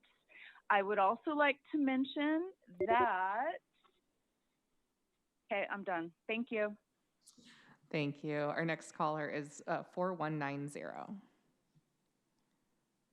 Good morning, everybody. My name is Vincent Gawek. I'm a member of SEIU Local 221, and I'm also a healthcare worker working at George Bailey Detention Facility. And over the years, with the recommendations from the DRC, Lindsay Hayes, and with the goal of achieving NCCHC certification, the Sheriff's has taken many steps in improving the quality of medical and mental health care in the jail system. However, I do believe that by contracting out, all the foundations that were previously built from these improvements will be destroyed by bringing in this new entity into the system. Assuming or believing that contracting out is a good thing is an unnecessary gamble to take at this time, especially at a time when we should be focusing on the pandemic and its effects. As an example, let's ask ourselves, how many COVID cases have we had in our jails? As far as I know, it's not that much in comparison to the outside world. But I'm just saying this is because of the teamwork between sworn as well as professional staff in the front lines. The very same staff who bravely continue to show up to work despite the stress and anxiety of knowing that their jobs are on the line with this proposal. The pandemic brings a lot of financial burdens, not only to the people of San Diego and their families, but to the county as a whole. But there are many ways to cut costs and save taxpayers money with this current system. And before even considering contracting out and the risks that come along with it, because with business, you essentially get what you pay for. And that's no different from these contracting companies. I hope you can consider some of these points that I made as well as my colleagues while making your decision to hopefully vote no on this item, on item 1, and to consider supporting Supervisor Fletcher's proposal. Please continue to stay safe and healthy, and thank you for your time. Thank you. Our next caller is 4771. Hello, my name is Shannon Keene, and I'm one of the many nurses working in our county's jails. It was a sucker punch to the gut to hear that Sheriff Gore in his June 19 letter was exploring options to privatize medical and behavioral health services in jail, largely in part to cut costs. I find that claim demoralizing and disingenuous, not to mention the step without first coming to the bargaining table is in direct violation of the established rules of bargaining. Over the past year, 3 major changes have taken place that seem to have contributed needlessly to increasing costs. I call them 3 demoralizing blows. Schedule change. We went from 4 10-hour shifts to 2 12s and 2 8-hour shifts. This was done without regard for feedback from the nurses who work on the floor as to how this would affect our workflow. It has not been good. It has contributed to an increase in overtime and delayed care to our patients as they now get their evening medications later in the evening. Number 2, no shift swapping. It used to be that nurses could swap shifts as long as it did not cause overtime. Nurses could use this option to take days off for school, doctor's appointments, anything. Instead of swapping a shift to keep a doctor's appointment, the nurse would have to call in sick, resulting in someone having to work more overtime. Please tell me how that makes sense. Also, mandatory overtime. Nurses have had to work their set schedule, which often their 8-hour shifts turn into 12. And in addition to that, 2 extra shifts per pay period. This has very negatively impacted morale at work. We don't get time off with our families. And when we are off, we spend much of our time catching up on sleep. Outsourcing medical services is a costly undertaking that should not be done without first confirming that the current system simply cannot be made to meet the needs of our inmate patients. Right now, we're disjointed with too many outsourced contracts, and the sheriff wants to hand this mess off to someone else. If something goes wrong with your car, do you get a new car or do you see if repairs can ship? If you have disposable income, you can buy a new car, but the county is not working with disposable income. It's working with the taxpayers' money. Don't throw the baby out with the bathwater. Outsourcing is wrong for our inmate patients. It's wrong for the jail nurses, and it is wrong for the taxpayer. Thank you. Thank you. Our next speaker is 5273. Hi, my name is Ismahan Abdullah, District 4, Executive Director for Mass Pace and part of the Invest in San Diego Families Coalition. And I'm calling to express my strong opposition to Sheriff Gore's proposal to privatize medical and mental health services at the county's detention facilities. What I heard from the sheriff's presentation today is that they do not truly care about the health of incarcerated folks and willing to sell their care to the highest bidder. Knowing that Black and brown folks are disproportionately incarcerated to begin with, the very lives that the sheriff's office wants to maximize profit on and off their backs are our loved ones. San Diego County has the highest inmate death rate of large counties in the state, and privatizing services would only make the problem worse. And there are many examples of how this model has failed in numerous places. The data exists, both in care for inmates, in jobs and value. And while the current system does not work to the degree that we need it to, does not have a racial equity lens and does not prioritize the care of our loved ones. We certainly cannot make it worse by privatizing this, as the sheriff is suggesting. No one should profit from incarcerating people. Many folks currently incarcerated shouldn't be there anyways. So we need time to really think this through and have input from the very communities that are impacted as we redesign and reimagine a healthcare system that works with a racial equity lens. Thus, I'm supporting Supervisor Nathan Fletcher's recommendation to move inmate care to the San Diego County Health and Human Services Agency rather than privatizing care, and giving us the time that we need to be intentional in our approach about care for our inmates and not just profit. Thank you. Thank you. Our next speaker is 5362.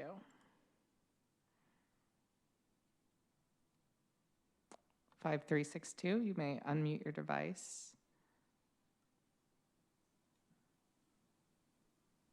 We'll move on to 5541. Oh, hold on, that's me. Hi, my name is Evelyn Andrade, and I live in Lemon Grove, and I would like to ask that you vote no on this item. Please, please do not turn your backs on highly trained healthcare professionals, especially during a pandemic. The responsibility of determining a healthcare system, the safety of and well-being of incarcerated people should not be left up to one person. Please do not outsource. We need an integrated system of care that will lead to better health outcomes for patients, reduce recidivism, and a better system overall. This system can be overseen by the county's own Health and Human Services Department. Please vote no. Do not outsource. Thank you. Thank you. Our next caller is 5700.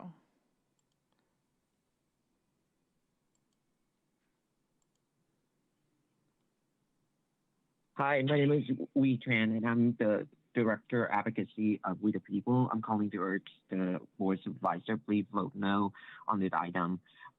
In this time, I'm really, really disturbed by the fact that the sheriff is actually considering to, making a decision that would affect over 300 nurse jobs in a time when we need the nurses on the front line every single day, and we need to treat them a little bit better with more respect. And the decision should not be made by one person decision. It should be made by the entire, the county and the board supervisor. I respect that every single person on that board should have a voice and determine this. After all, whenever there is a legal case that relates to the sheriff, we, the taxpayer, have to pay for it. The board supervisor have to pay for it out of the general fund. So we should have that decision instead of one single person making that decision. So please, I urge you to vote no. And also, if we can, consider the option of moving this responsibility to over our own county Health and Human Services Department, that would be awesome. Thank you. Thank you. Our next speaker is 6356.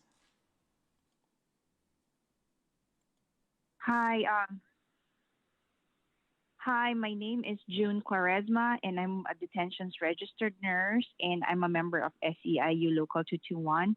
I just want to say, entrusting the jail healthcare system to private companies will not only put a risk to our inmate community, but also taxpayers' money. It's like gambling the lives of human beings and taking a risk if this outsourcing will save the county how much money, but in the end, it will turn out to be disastrous and irresponsible in the first place. The County of San Diego and the Sheriff's Department already invested on its staff to meet high standards as civil employees. Why not create a task force or hire professionals to check what's wrong with the current system and make recommendations on how to fix it and best serve the community? Make use of the employee resources we have and work from there while integrating an innovative approach. That's how we will save taxpayers money and improve the healthcare system in detention facilities. So I urge the Board of Supervisors to vote no to outsourcing. Thank you. Thank you. Our next speaker is 0994.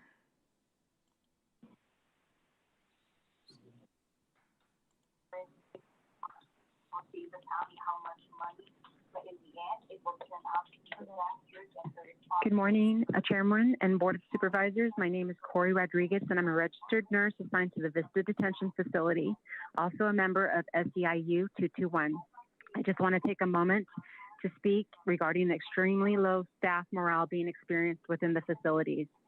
Over the close to 5 years that I've worked here, I've never seen it this bad. I have seen staff morale steadily decline year after year. In speaking with my coworkers, I'm not alone in experiencing feelings of depression, of anxiety, and uneasiness in our drives to work and throughout our shifts these days. And it's not just due to the pandemic, although that's a big contributing factor. The fear of being exposed and exposing our family is very scary. And yet here we are working tirelessly on the front lines, serving our community. But even worse is the way county medical staff is treated by command staff. We're ordered to work outrageous amounts of overtime because of lack of staffing, and then also scrutinized for all of the overtime that we incur. We are sent to other facilities per command when staffing is short. Our work schedules and hours have been changed to a schedule template devised by the sheriff that supposedly was going to alleviate all of the necessary overtime, only it hasn't worked. Some of our LVNs literally work 7 days a week ongoing because of staffing shortages. We're told by sworn that instead of having to use instead of swapping with other nurses, instead of using personal sick time and thus requiring even more overtime. And yet, through it all, we in medical services bend and adapt and work to fulfill all the demands of command staff while trying to provide exceptional care in an already challenging environment. They give us a task and we do it, and we're told not to ask questions and not to make suggestions because it's the sheriff's way, not ours. And so for this to be happening now, being told that our jobs and the jobs of 300 plus loyal county employees during a time of pandemic are looking to be outsourced is an absolute slap in the face. Myself and 300 county workers asked for a no vote to the dangerous exploration of outsourcing. Thank you. Our next speaker is 7610.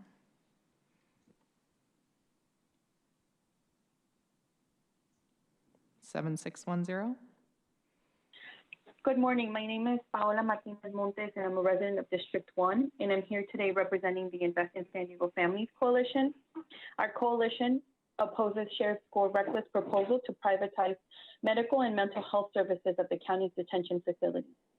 The Sheriff's Department decision to outsource is a refusal to take responsibility for a system that damages our community. We see again how policing and incarceration are dehumanizing systems that create a lack of empathy and love for our siblings, many Black and brown. It leads to us ignoring the humanity of people we incarcerate and treating them as less than and as a source of profit.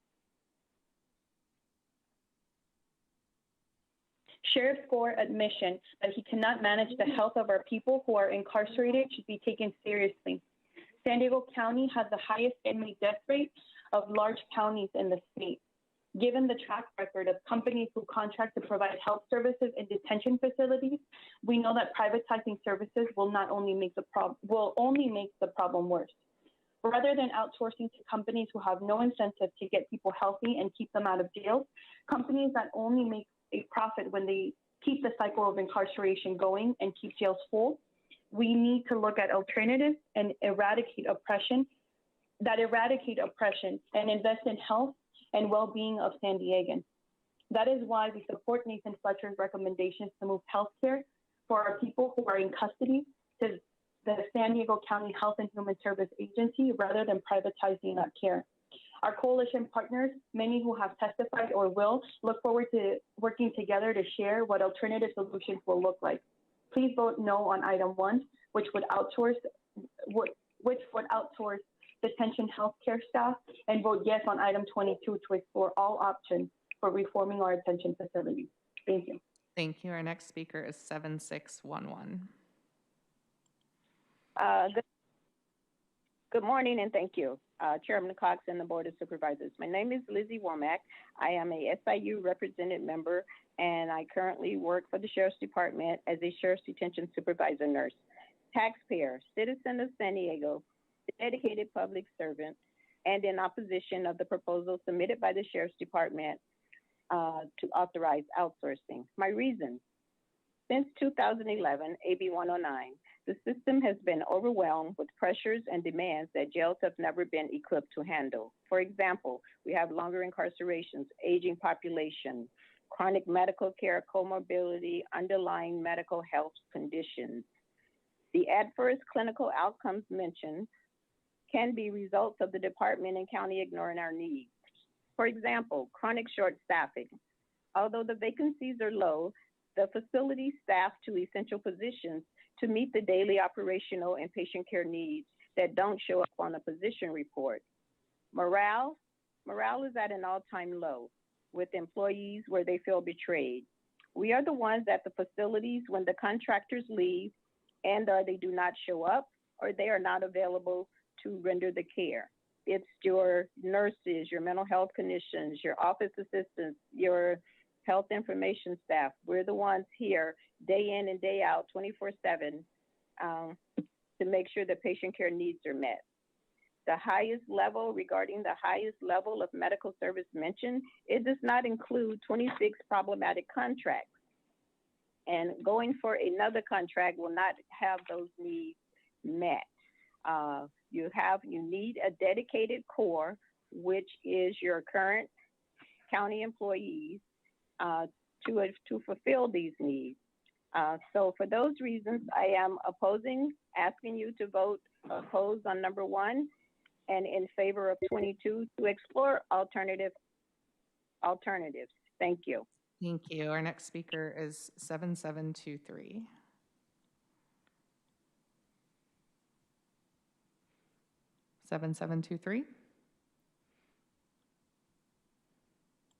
We'll move on to 8272. Hello, my name is Michael Boyer. I'm an SEIU member. When I went to the sheriff's new employee orientation in November of 2013, I was told the motto of the sheriff's department is "You lie, you die." Given that I value honesty and integrity above everything, I thought I had found the perfect fit. The past 7 years, I learned that being honest, the motto of the sheriff should be "You lie, you thrive." Reading William Gore's response to Mr. Fletcher's proposal was appalling. When William Gore said that sworn staff do not make medical conditions, this is an outright lie. I've been asking for 7 years how sworn staff is qualified to be medical administrators, and I've never received a logical answer. Is it because there is not one? It could be just my interpretation, but in the response letter, it seemed William Gore feels he does not answer to anyone, and this is reflected by the way medical services is ran in the county jails. In my lifetime, I have learned good people do good things, bad people do bad things, evil people make other people do bad things. Please make the righteous decision and vote no on item 1 and yes on item 22. Thank you for your time. Thank you. Our next speaker is 8358. Good morning, Mr. Chairman and members of the board. My name is Marla Lopez. I am a registered nurse and a member of SEIU Local 221. I'm calling to speak on item number 1. I have a few concerns regarding the proposal to seek outsourced medical and mental health services. I am confused as to why, if Sheriff Gore has had the power to change things for medical and mental health services this whole time, why has there not been increased staff? And as to speak towards the 26 contracts that are currently not working, this just seems like a knee-jerk reaction to transfer accountability to another agency, but this will hurt overall transparency that is the responsibility to the community. I absolutely support Supervisor Fletcher's proposal to seek, to further explore options that would align medical and mental health services with already existing community medical, mental, and social services, which would have the potential to reduce repeated incarceration for people suffering from poverty and mental health illness. Again, I oppose item number 1, and I ask you to vote in favor of item 22. Thank you. Thank you. Our next speaker is 8694. Wait, what? I do. 8694, you may go ahead. Hello, thank you, Mr. Chairman and members of the board. My name is Carol Arroyo, and I am a SEIU Local 221 member. and I am a registered nurse for the past 24 years. I oppose outsourcing to for-profit organizations. Private correctional healthcare companies have a track record of cost-cutting that put both patient care and staff at risk. These companies' goals are for profit and not for patients. Outsourcing is a quick fix to plug a system with many holes, with long-term high financial costs resulting in negative effects on patient care. I urge each and every one of you, Board of Supervisors, to look at the Sheriff's medical and mental health services to integrate with HHSA, where apples manage apples and not oranges managing apples. We need a patient-centered system from the time that they come into custody and well beyond when they are released into the community to improve outcomes and decrease recidivism by providing better, more integrated services. That system is HHSA. I urge each and every one of you to vote no on no to proposal 1 and yes on proposal 22. I thank you for your time. Thank you. Our next caller is 8699. Good morning, Chairman Cox and members of the board. My name is Evangelina Hernandez, and I am here on behalf of the San Diego and Imperial Counties Labor Council. Today, you are being asked to fundamentally alter the way that healthcare is provided to incarcerated individuals in San Diego County. Will outsourcing the entire healthcare system to a for-profit company reduce costs? Will it improve outcomes for patients? The answer is they don't know. The Sheriff's Office has prescribed a solution without properly diagnosing the problem. You are being asked to give away a no-bid contract to a private company and take 300 county employees off the job with no facts, no data, and no evidence that healthcare will be improved. You don't put people's lives at risk on a whim. It's time to get smart. It's time to get informed. Vote no on outsourcing, item 1, and vote yes to allow HHSA to find real solutions, item 22. Thank you. Thank you. Our next speaker is 8736. Hello, my name is Paula Best. My job is recreation therapist at Las Colinas Detention and Reentry Facility. My training and profession, however, for the past 35 years has been a board-certified music therapist.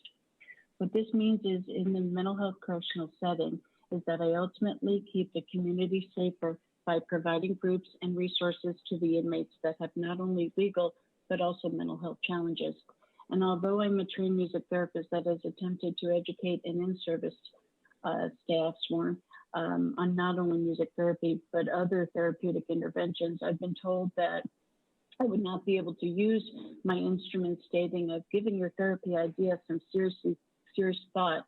And although I can understand the benefit of making music and the use of percussive instruments are easy to use, I do not think this would be a safe decision. I have to decline your request. And just a side note, I found out that the symphony not only facilitated drumming at Las Colinas, they donated drums. Currently sworn oversee all, and although they repeatedly state that they're here only for safety, there's an impact on treatment, morale, and continuity of care. I see that if Sheriff Gore's proposal were approved, there would be even more inconsistencies of care that would increase if a contractual company provided services. As it is now, I'm told that the directives are dependent on the team that is working rather than a consistent plan, which would then mean inconsistency of care to the patients we treat. For the mentally ill, it would add turmoil and instability, which would only increase symptoms and ultimately increase recidivism. Thank you. Thank you. Our next speaker is 8990.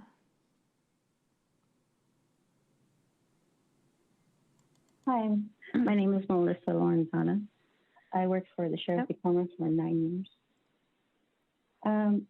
When I got hired for the San Diego Sheriff's Department, I was happy and excited that I landed a stable job, which I can provide for my family.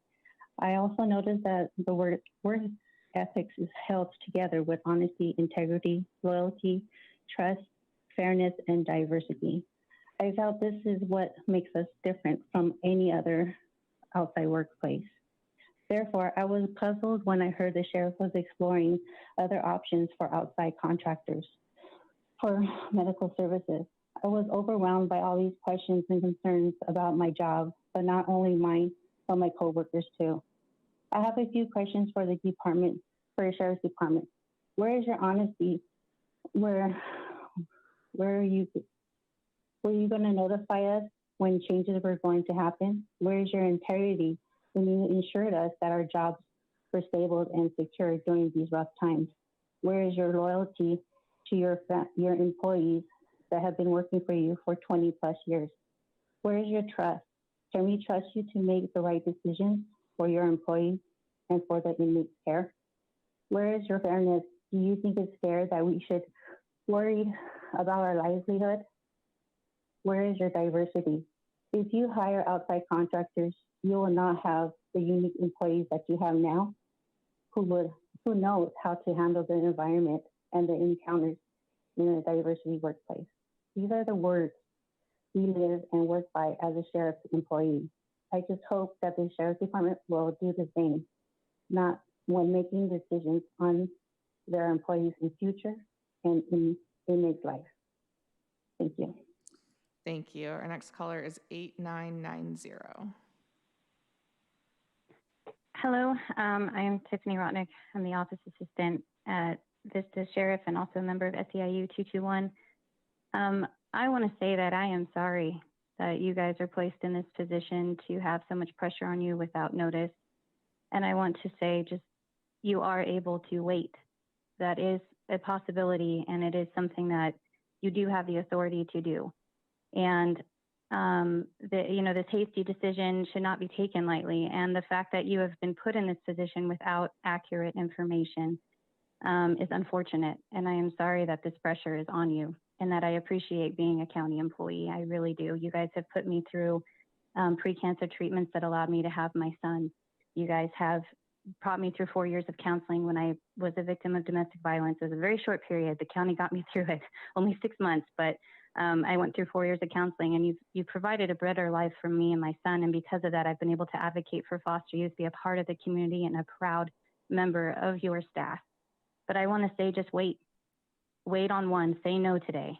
Explore 22. Listen to Fletcher. Listen to the real problems on your floor that we've been afraid to talk about. And I am scared that Sheriff Gore, I do feel that it's genuine, but I feel that he is not aware of what is going on his medical floor. And for that, I'm saying just wait and listen and do a thorough investigation where you actually come in and talk to the inmates and talk to your staff. That is all. And have a good day. Thank you. Thank you. Our next speaker is 9343.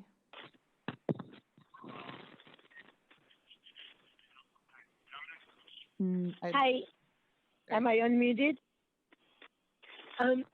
This is Michelle Cruz. I really want to implore you to say no on 1 and yes on 22. Sheriff Gore clearly doesn't care about people, whether they are the inmates or the employees, the workers, or our community in San Diego. You have an opportunity here to actually make a difference for the community, to make a difference in this being a real healthcare system. Outsourcing it only creates more of a profit motive, which means that workers don't get treated right and inmates do not get the care that they need. I really ask you to please explore Supervisor Fletcher's option, and please do not say yes. You have control of the purse strings. You may not have control over what happens in the jail, but you definitely have control of the purse strings. Please use it wisely for us, the taxpayers. Thank you. Thank you. Our next speaker is 9482. Hi, hello, Board of Supervisors. My name is Gail, and I'm calling to vote no on issue 1, no to outsourcing the jail health services. I'm so inspired by all of the healthcare workers who have called in. We definitely need an integrated system of care that would lead to better health outcomes for patients and the system overall. For all the reasons you've heard, this is the way to go. And additionally, we must keep profit out of the incarceration system for so many reasons. One being that it will and always leads to additional racial discrimination and harm to people of color. Thank you to Supervisor Fletcher for supporting the concept of integrated care. And I'm going to yield my time because I know there are a lot of healthcare workers wanting to also speak their voice. Thank you for your time. Thank you. Our next speaker is 9832. Hi, my name is Jennifer Alonso. I'm a member of SEIU Local 221, and I'm also employed by the San Diego Sheriff's Department. I'm here today to tell my story as an employee inside one of San Diego's jails, being hired as a mental health clinician to take charge of a housing module which consists of the jail's most chronically mentally ill. Unfortunately, these individuals are often arrested and booked for their poor judgment in the context of their untreated mental illness as opposed to actual criminality. Instead of being brought to county mental health, they are incarcerated, which is unproductive and costly. I also want to mention that these people are making up a significant portion of the jail's inmates, whether the Sheriff's Department recognizes that or not. These people are not going to go away. Their needs are not going to lessen. They are here to stay. And as people with disabilities, they deserve to be serviced with dignity, respect, and to receive the superior care rather than what is being opposed today. I also want to mention that I am a former employee of New York City's Health and Hospitals Corporation for a total of 8 years. The Supervisor Fletcher praised this organization yesterday as they are the largest public health care system in New York City. In my previous role with them, I was assigned to work within another city agency office as opposed to a contractor, and we were able to find supportive housing, identifying their psychiatric needs in the lowest income neighborhoods in the Bronx, Brooklyn, and Queens. We worked together among ourselves, among city agencies, and developed relationships, maintaining city jobs to serve an at-risk population. As it was stated, the correctional health services within the New York jails was assumed by HHC, and they have been successful. No lapses in coverage and no disruptions in patient care. This was successful, and it is possible. For-profit contractors are in the very business of generating the greatest possible profits by any means necessary. Thank you. Please vote no on one. Thank you. Our next caller is 5362. Hi, good morning, Board of Directors. My name is Sheeta Towell, and I'm a resident of District 4. I'm a member of an employee of Planned Parenthood of the Pacific Southwest, and I'm also a part of the Invest in San Diego Families Coalition. I'm calling to express my opposition to Sheriff Gore's proposal to privatize medical and mental health services at the county detention facilities. And San Diego County has the highest inmate death rate of large counties in the state. Privatizing services would only make the problem worse. The current state of our county jail has already had a destructive impact on Black, Brown, and Indigenous communities. Outsourcing is dangerous and will continue to delay and prevent our residents who are incarcerated from path to health to an improved path for health, wellness, and recovery. The Sheriff's Department lacks transparency and has been shown by the amount of supporters and employees speaking on the lack of communication and information within this department. I support Supervisor Nathan Fletcher's recommendation to move inmate care to the San Diego County Health and Human Services Agency rather than privatizing care. No one should profit from incarcerating people from our community, and our community deserves better. Thank you for your time. Thank you. Before we move on to our next caller, I see that we have some callers on the line who indicated they wanted to speak on item 2. If you are on the call to speak to item 2, which is the COVID-19 update, please hang up and call back at 1 p.m. That item will be heard at 1 p.m. today. Our next caller is 8155. If you would like to speak on item 1, please state your name and you'll have 2 minutes to address the board. Good morning. My name is Adelita Hasso. I'm a member of the Local 221, and I'm here to speak on behalf of my coworkers and myself. I've been an LVN for 12 years for the county. I've been in up and downs in there, but we have always been very loyal workers to the county. We have always there to deliver medications and to deliver care to our patients. We don't see who they are. And we ask Sheriff Gore not to do this to us. We always been a family, and now he's destroying our family. We're there every day. Your contractors are not there. They're late. They never show up to work like we do. You should look into those problems before looking into us.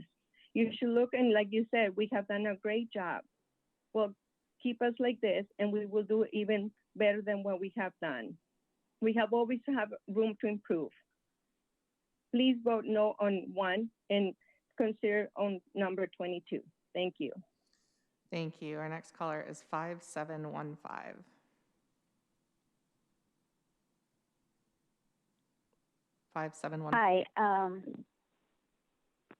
Hi. My name is Corribo De Silva, and I'm a member of SEIU 221 and have been an accounting employee for 20-something years. For our distinguished Board of Supervisors, thank you for this opportunity to hear our concerns. It's please vote no to number 1 and yes to number 22. Outsourcing medical and behavioral health services to a for-profit company is perceived by the Sheriff's Department as the best solution on the interest of saving taxpayer dollars and believed to provide comprehensive medical and behavioral services. Well, some of the facts that had been published out there, the 2 largest nationwide providers, Horizon Health and WellPath, have been sued about 1,500 times during the past 5 years, according to the federal and state court records that were collected, over matters including alleged neglect, malpractice, and in dozens of cases, wrongful injury or death. Horizon was the defendant in more than 1,000 of these cases. If private healthcare companies indeed provide a comprehensive and medical and behavioral health services, there should not be an overwhelming court-recorded lawsuits and settlements. Private companies simply do not provide the same level of correctional services and programs and resources. They do not save substantially on costs, and they do not maintain the same level of safety and security. Other practitioners out there would argue that prison health services in the United States work best when they are provided by nonprofits that also deliver medical services for general population, as in the case of New York City and other states such as Texas, Georgia, New Jersey, and Connecticut. Ma'am, your These time is up. states have contracted prison medical services to their state university systems. Private healthcare companies are compelled to seek profit, which can result in delaying and denying of care and lack of transparency, putting the public at risk. Thank you. Your time is On up. behalf of my colleagues from office assistants to fellow RNs, I would like to seek the Board of Supervisors support to defy privatization of sheriff's medical services rather than outsourcing. Please consider an alternative patient-centered approach under HHSA healthcare structural framework. I humbly urge you to carefully consider the greater good, the ultimate virtue. Our next speaker is 6365. Hi, good morning. My name is Tommy Howe. I live in Mira Mesa in County District 3. I'd like to ask you to vote no on this item. It's disappointing to hear this pathological persistence on the part of some in government to outsource what, in my mind, are the most basic services that are already being capably handled by county employees. The answer is not outsourcing. The answer is getting these dedicated and able employees the support and resources they need to effectively do their jobs for the public and those incarcerated, not for shareholders. We're not talking about who fills the vending machine. We're talking about who supplies and who makes mental health services and life and death decisions. There's already been a great deal of scrutiny as to what's called the private prison industry, and there should be. And the idea that any entity, especially a multi-million-dollar business, is making money hand over fist in this nation on the incarceration of other human beings And in the case of the Sheriff's Department, individuals often awaiting trial is not consistent with what we believe our nation's values to be or our counties. Incarcerated individuals and those awaiting trial must have a meaningful level of care. My neighbors deserve to keep their jobs serving their neighbors in the Sheriff's Department, and for-profit companies must not run prisons or jail services. Please vote no on the Sheriff's proposal to outsource and privatize these critical services. Thank you. Thank you. Our next speaker is 3064. Use that information. But there might be other camps. 3064. So I think we're going to come back to that. Sounded like that person was on another call. 3071. 3071, would you like to address the board on item 1? Hi, this is Ellen Tenasio. I work in the detention facility, and I'm a member of the union of SEIU 221. Over the years, when I first started 14 years ago, and mental health and medically ill patients are not much in the jail. It has increased tremendously, but the staffing has not.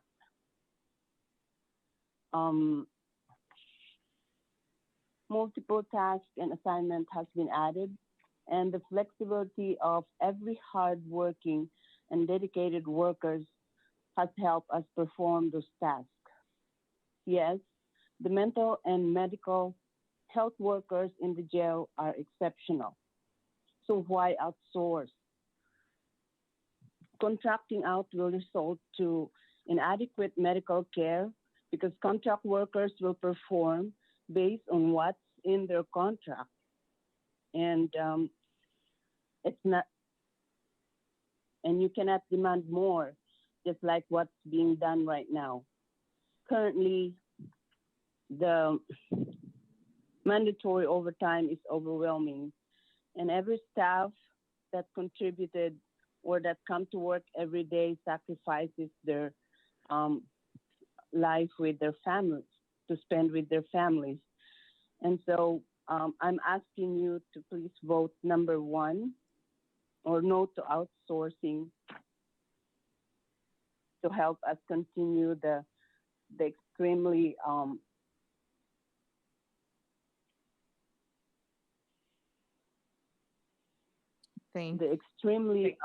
thank you. Thank you. Our next caller is 8510. Hi, my name is Justin Joseph. I'm an Escondido resident and a member of an advocacy group called Rise Up San Diego.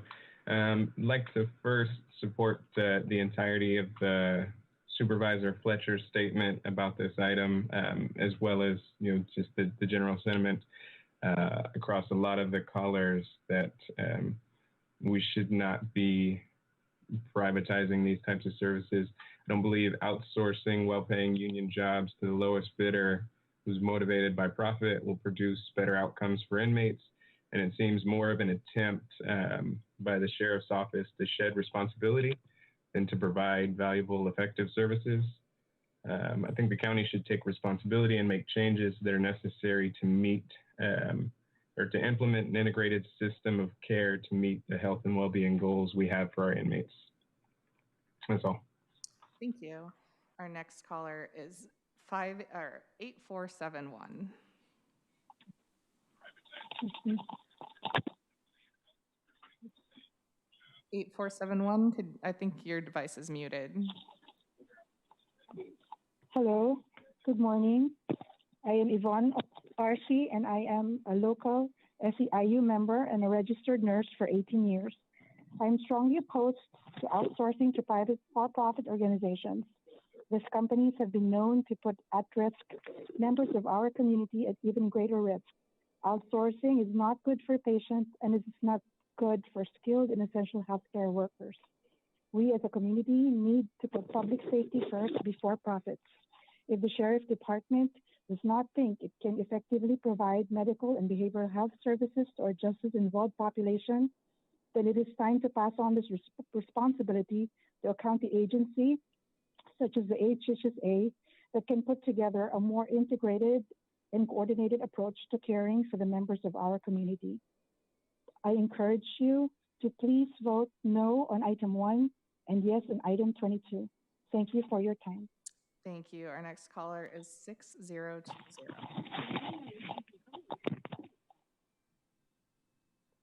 6020.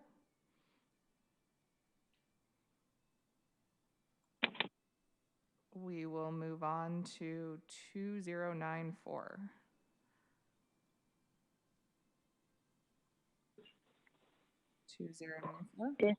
La señora Castro, ¿sí? Un momento, por favor.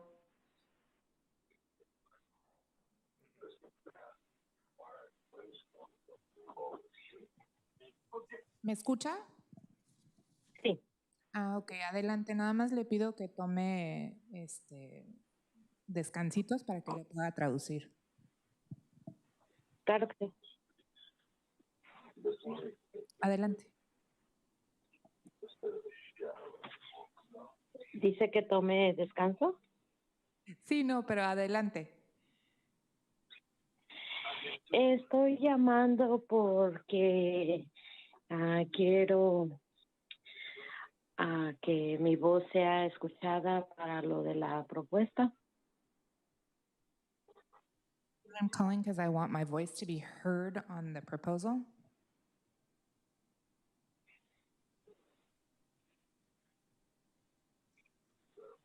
Continúe, señora. ¿Cuál es su nombre? Castro, Azucena. My name is Azucena Castro. Adelante.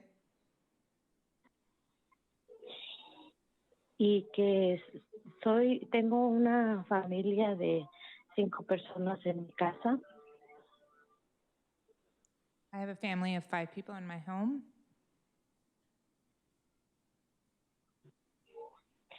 He aplicado para comida. Esta situación está difícil por lo de la pandemia. I have applied for food. This situation is hard due to the pandemic. He quedado desempleada. I'm unemployed. I lost my job. Quisiera que la ayuda siguiera, continuar adelante. I would like the aid to continue. Es todo. That's all. Muchas gracias, señora. And just to clarify for those listening, that testimony was for item 2, which will be heard later this afternoon. We'll move on to our next speaker, 0212.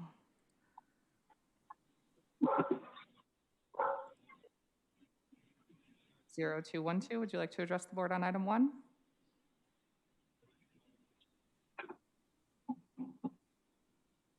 I think your phone is muted.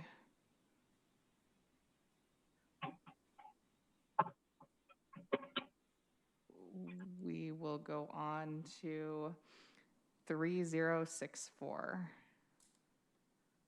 3064, Bueno.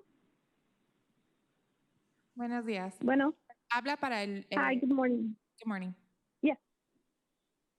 So I'm calling just to from the Investment San Diego family. And we're just calling because we need more help for the COVID-19 benefits for our employers, and also to support Mr. Fletcher with his proposition. We don't need the sheriff to have more money to privatize this kind of health issues. We need another type of resources for the people that need this. And also all the help that we can get for to avoid evictions and to avoid more the spreading of this coronavirus. Thank you. Thank you. Our next speaker is 6020. Good morning. Good morning, Board of Supervisors and Chairman Cox. My name is Maria Patricia Batenga. I work at George Bailey as an RN, and I'm a member of SEIU 221. I am proud to say that I work with people who put passion in what they do. I take pride knowing that I work for the Sheriff's Department, which upholds the core value of honesty, integrity, loyalty, trust, respect, fairness, and diversity. Every now and then, we get appreciation from inmates for the work we do, and at times for saving their lives. We call ourselves unsung heroes, the frontliners. Sheriff Gore praised the hard work we do during this pandemic.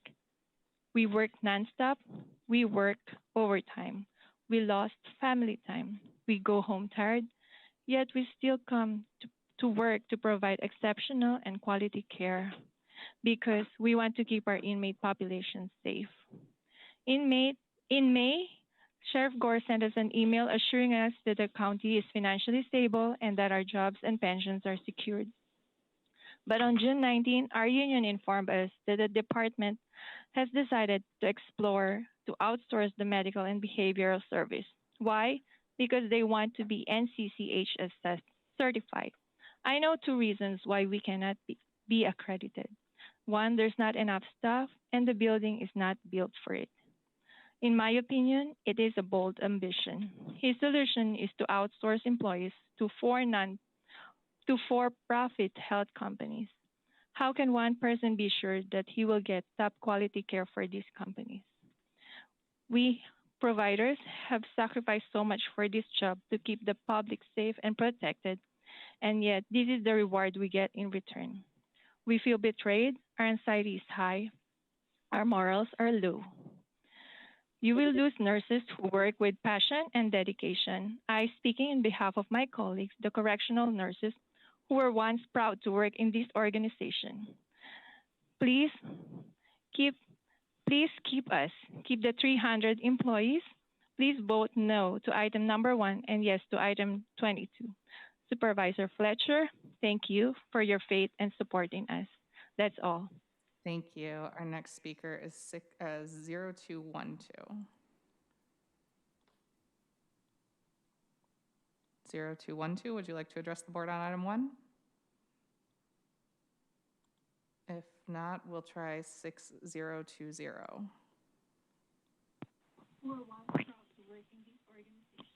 Hi, good morning. My name is Rochelle Borlasa. A blessed day to everyone. I am currently working in the Sheriff Department Medical Services as an RN, as a registered nurse. And last June 19, we were informed that the Sheriff is planning to outsource the medical services, which consists of more than 300 highly skilled trained workers. That is more than 300 families that will be affected by this proposal, and these are your county employees. Sheriff Gore emailed us a letter last April 2, 2020 that gave us the sense of security for our jobs with an emphasis on, and I quote, "We are very fortunate to work for the Sheriff's Department. Not only do you provide a critical function for our communities, obliging us to remain operational, but our county is financially stable, your jobs and your pensions are secure," end of quote. But now we are being outsourced. Sir, Madam, we are your frontline healthcare workers here in the county jails. We have been working mandatory overtime to keep detainees safe and protect the public health during the COVID-19 pandemic. We do give the highest quality, efficient care that we were expected of, that others are scared or have reservation to start with. Working in jail system is way different than working in hospitals, nursing homes, or clinics. Instead of rewarding the sacrifices and loyalty, the Sheriff's proposal would sacrifice these hardworking employees and put the health of detainees in the hands of for-profit health companies. Furthermore, our morale is greatly affected by this proposal. We are very stressed and anxious that we will lose our jobs, especially in this time of COVID-19 pandemic. With that said, we, your constituents, are pleading and urging your good office to vote against this reckless proposal to contract out vital services and put public health at risk. No for item number 1 and yes for item 22. Thank you so much. Thank you. Our next speaker is 7723. Hello, I live in District 4, and I'm calling in strong opposition to item number 1 and in support of item 22. Outsourcing healthcare for folks that are currently incarcerated will only lead to even higher rates of medical neglect, and it is absolutely the responsibility of the county and our Board of Supervisors to ensure the public health of folks that are currently incarcerated, and therefore they should be strongly looking into a more restorative model that is not a for-profit system, which we know does not work, and we know only leads to higher rates of folks not being treated with the care that they need. Also, I think it's pretty ironic that the sheriff is saying that this should be his sole responsibility when in fact there's been over $8 million that the county has paid in lawsuits for medical neglect that is not even coming out of the sheriff's already enormous budget. It's coming out of our taxpayer funding. And I believe that our money should be going into ensuring that healthcare is being provided adequately and not into these lawsuits. So strongly in opposition of item number 1. Thank you. Thank you. Could you please state your name for the record before you go? Yes, Sandra Duran. Thank you. Our next speaker is 0993. Hi. Thank you for listening to me today. My name is Marisol Turincio. I'm a resident of District 4. I'm a member of the Employee Rights Center and part of the Invest in San Diego Families Coalition. And I'm calling on opposition to item 1 and in support to item 22. I support Supervisors Nathan Fletcher recommendation to move inmates care to San Diego County Health and Human Services Agency, rather than the sharing proposal to privatize medical and mental health services. And also, I would like to recommend that we invest more and continuing programs and services that support healthier and sustainable health for working families, especially the Black and Brown, Indigenous, and poor families in this COVID-19 crisis. The help is disproportional, and we need to create more rental assistance programs to help older people, and ending the enforcement of low-level offenses, divesting money from the budget for the sheriff and county jails, and invest more into non-law enforcement alternatives. Thank you. Thank you. Next, we have an unknown call-in user.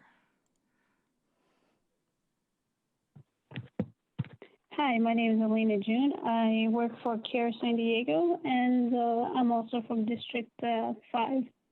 The reason why I'm calling is to encourage the folks who are listening to oppose the sheriff's demand for outsourcing our medical services. I definitely agree with our supervisor, Nathan Fletcher. I think he's taking a very strong and amazing approach by making sure that we're not privatizing our healthcare, our prison system. We're supporting our unions, our laborers who have been working for this county, as well as the San Diegans. I really encourage people to look into this deeper, because you cannot have a sheriff that decides what medical services people need. He does not have the expertise in this. This needs to be decided by the county. I do think the county should take over this, and because healthcare is a human right and people do need attention. And a lot of the folks who are locked up in prison, they're not there for like a long time. They're temporary there. They're not, some of them are not even guilty. And it's just to actually put them through something like that during a pandemic, it's very dehumanizing. And I really encourage people to look into this. This is a human rights violation, not just, attacking our everyday American workers, our taxpayers. It's violation on every level. So please really, really look into this and oppose the sheriff's amendment and support Nathan Fletcher. Thank you. Thank you. Final call for the caller with last 4 digits, 0212. 0212? If not, that concludes public testimony on this item. Chairman Cox. Very good. Well, we thank all the commenters today, people that have called in to express their opinions on both of these items. We'll now get into the board deliberation, and I know that Supervisor Jacobin requested to speak first. Thank you, Mr. Chairman. I also want to thank all of the speakers that made their presentations and their point today, and I think you made some very good points. All of the nurses and healthcare workers that work in our jails, you really are unsung heroes. That has to be a very tough job, and I, for one, appreciate all that you do. I have a couple of questions, and then I'd like to have my some comments that I'd like to make. First of all, do we know how much the county has spent on jail medical lawsuits? Does staff have that number, or the sheriff? Yes, Supervisor, this is in the past 10 years, we did run a list of all of the amounts that we have paid out in liability, either through judgments or through settlements that were related to jail medical. And the total in the past 10 years has been $6,874,549.18. Don't forget the 18 cents, right?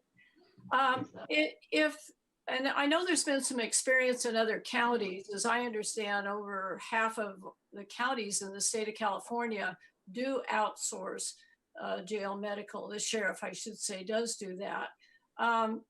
Is there defense and indemnification in those contracts so the county government does not have to pick up the tab for lawsuits in relationship to the jail medical? Supervisor, I have not reviewed all the contracts, but I would anticipate that the contracts would be similar to the ones that we have. And in those, yes, we require defense and indemnification. And how has that worked? Well, if there is a lawsuit and the people who were, the contractors were alleged to be at fault, we would ask them, we would tender defense to them and ask them to defend the county.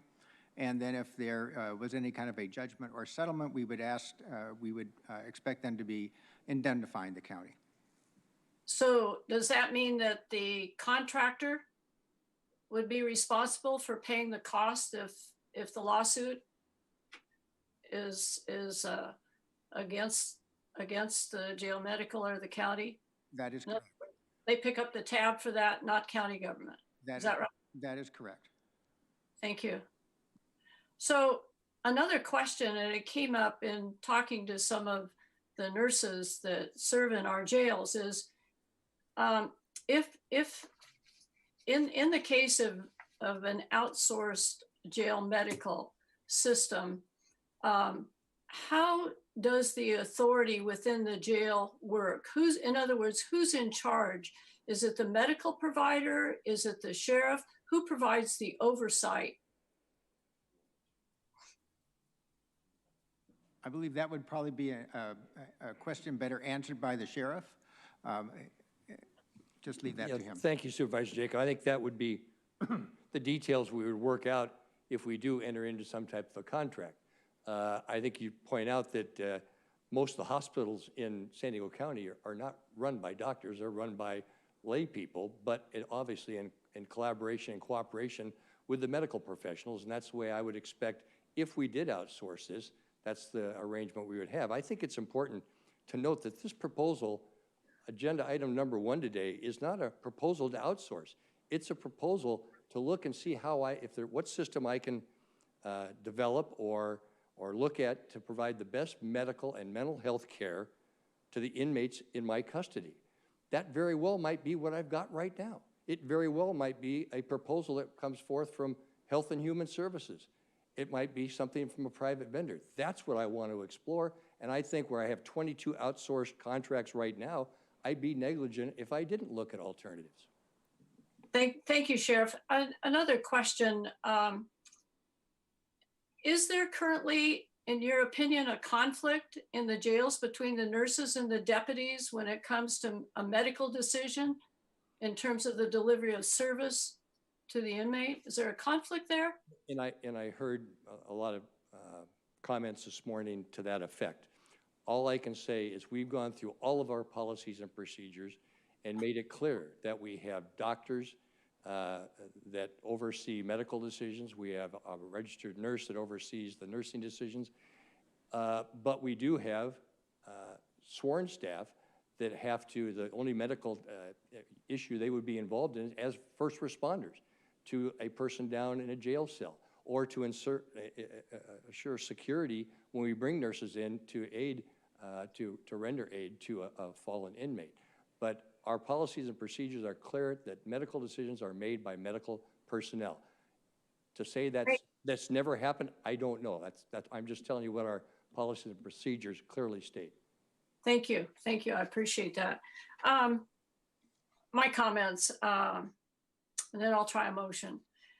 It should be no secret that I've always been a proponent of outsourcing county services where it can be demonstrated that we can provide a better or equal services at a lower cost to taxpayers. And those two things are very important. Back in the day, and I know Supervisor Cox, Chairman Cox will remember, our slogan was better, faster, cheaper. And we've done well as a county with that model over the years. But I also noted in this particular case that many other counties in the state have been very successful with the use of private sector for jail medical services. In fact, I asked for a list from county staff, and at least 11 counties actually started with a model with their Health and Human Services Agency, and then they shifted over to an outsourced model. And I would like, as a part of the process, to explore that more and the experience that those counties have had that have outsourced their jail medical. Lessons learned, the positives, the negatives, and then lessons learned. And because if the sheriff does decide to go in that direction, I think that will be important information as far as the decision-making goes. What's most striking to me in terms of the outsourcing is the liability issue, and the fact that the liability can be shifted to the contractor when there is outsourced. That's to me, that is a really big deal from what we've seen. I actually have to say, and I compliment my colleague Supervisor Fletcher for bringing his proposal forward, because I think that looking at a comprehensive, coordinated care in jail medical is very important. And frankly, to have 26 different contracts and then also have about 300 county employees, how in the world do you have a comprehensive, coordinated system of medical care in our jails? I don't think we do. And I think there definitely is time for change. And I appreciate Sheriff Gore bringing forward his proposal at the same time, Supervisor Fletcher's proposal. And I don't think that it's either or. Ultimately, as council has told us, the decision of which way to go will be up to the sheriff, that the sheriff has full authority, not just under the law, but under the Constitution and through the courts, as council stated, to make that ultimate decision. And ultimately to review, I hope, an in-house model that will determine which way is the best way to go in order to provide the best services at the least cost to taxpayers too. I'm gonna try a motion because either, to me, I don't think we should go to just one approach. And the sheriff has indicated that he'd like to take a look at other approaches. So let me try a motion, if I may, Mr. Chairman. And my motion would be to approve the two action items in item number 1, which includes an RFI and a competitive solicitation. That basically is what Sheriff Gore is recommending to the board. But a second recommendation would be to direct the Chief Administrative Officer to evaluate the feasibility of Health and Human Services to administer jail medical services and to provide that analysis to the sheriff prior to the completion of the competitive solicitation so it can fully be considered along with the results of the RFP and the RFI. And that should include the costs of each proposal also. So that would be my motion. Okay, we have a motion. Is there a second to that motion? I have a question, I guess, on the motion. I'm supportive of it, but I just want to be clear as to what is being presented to the sheriff. I guess is options of HHSA overseeing the program or HHSA doing the program. Supervisor Desmond, my motion is only to ask the CAO to have HHSA develop a program to submit to the sheriff for review and in consideration along with what the sheriff is asking for in his outsourcing recommendation. And I guess then if I could ask the sheriff, is that what you asked for earlier? You said it'd be fine if HHSA wanted to set, or I guess, respond to the RFI. Is that pretty much the same thing? Yes, and if they did respond, I can't imagine an environment where if HHSA came in with a viable proposal that made sense where they would incorporate all this, they would handle medical and mental health, but they would report to the sheriff. That would be necessary in any proposal. They couldn't. I'd be okay with that as long as it doesn't delay any of the outsourcing effort or gathering that information. I wouldn't want that it may take 6 more months for HHSA to complete their information. So as long as it doesn't delay any of the timing effort for the outsourcing, I'd be in favor of the motion and I'll second it. No, my intent, Supervisor Desmond, would be not to delay and to move as quickly as possible to get these 2 proposals in front of the sheriff so he can make a decision as early as possible. I would only say from what we've heard in testimony, what's happening right now is not the best of circumstances and there needs to be change. And one of these proposals will be the best way to go. And I applaud the sheriff for indicating that he's willing to look at both proposals. I think that's very positive. And Supervisor Jacob, this is Tom. Would you also include the recommendations in the board letter in your motion there? She did. Yes, that's what I thought I did. And very good. Thank you. First part of my motion. Okay, we do have a motion and a second. Additional comments? I'll go ahead and make a couple of observations. I'm gonna support the motion that's on the floor. I'm encouraged to see our Health and Human Services Agency have an opportunity to respond to the RFI and potentially RFP if we go in that direction. Obviously, jail medical services is a very tough job, and I want to commend all of our county employees and frankly the contractors that we deal with. The fact that there's 26 unique contracts that are out there, and 22 of those are outsourced. We don't have a county public health hospital, so I know one of the sources we contract with is UCSD for hospital services.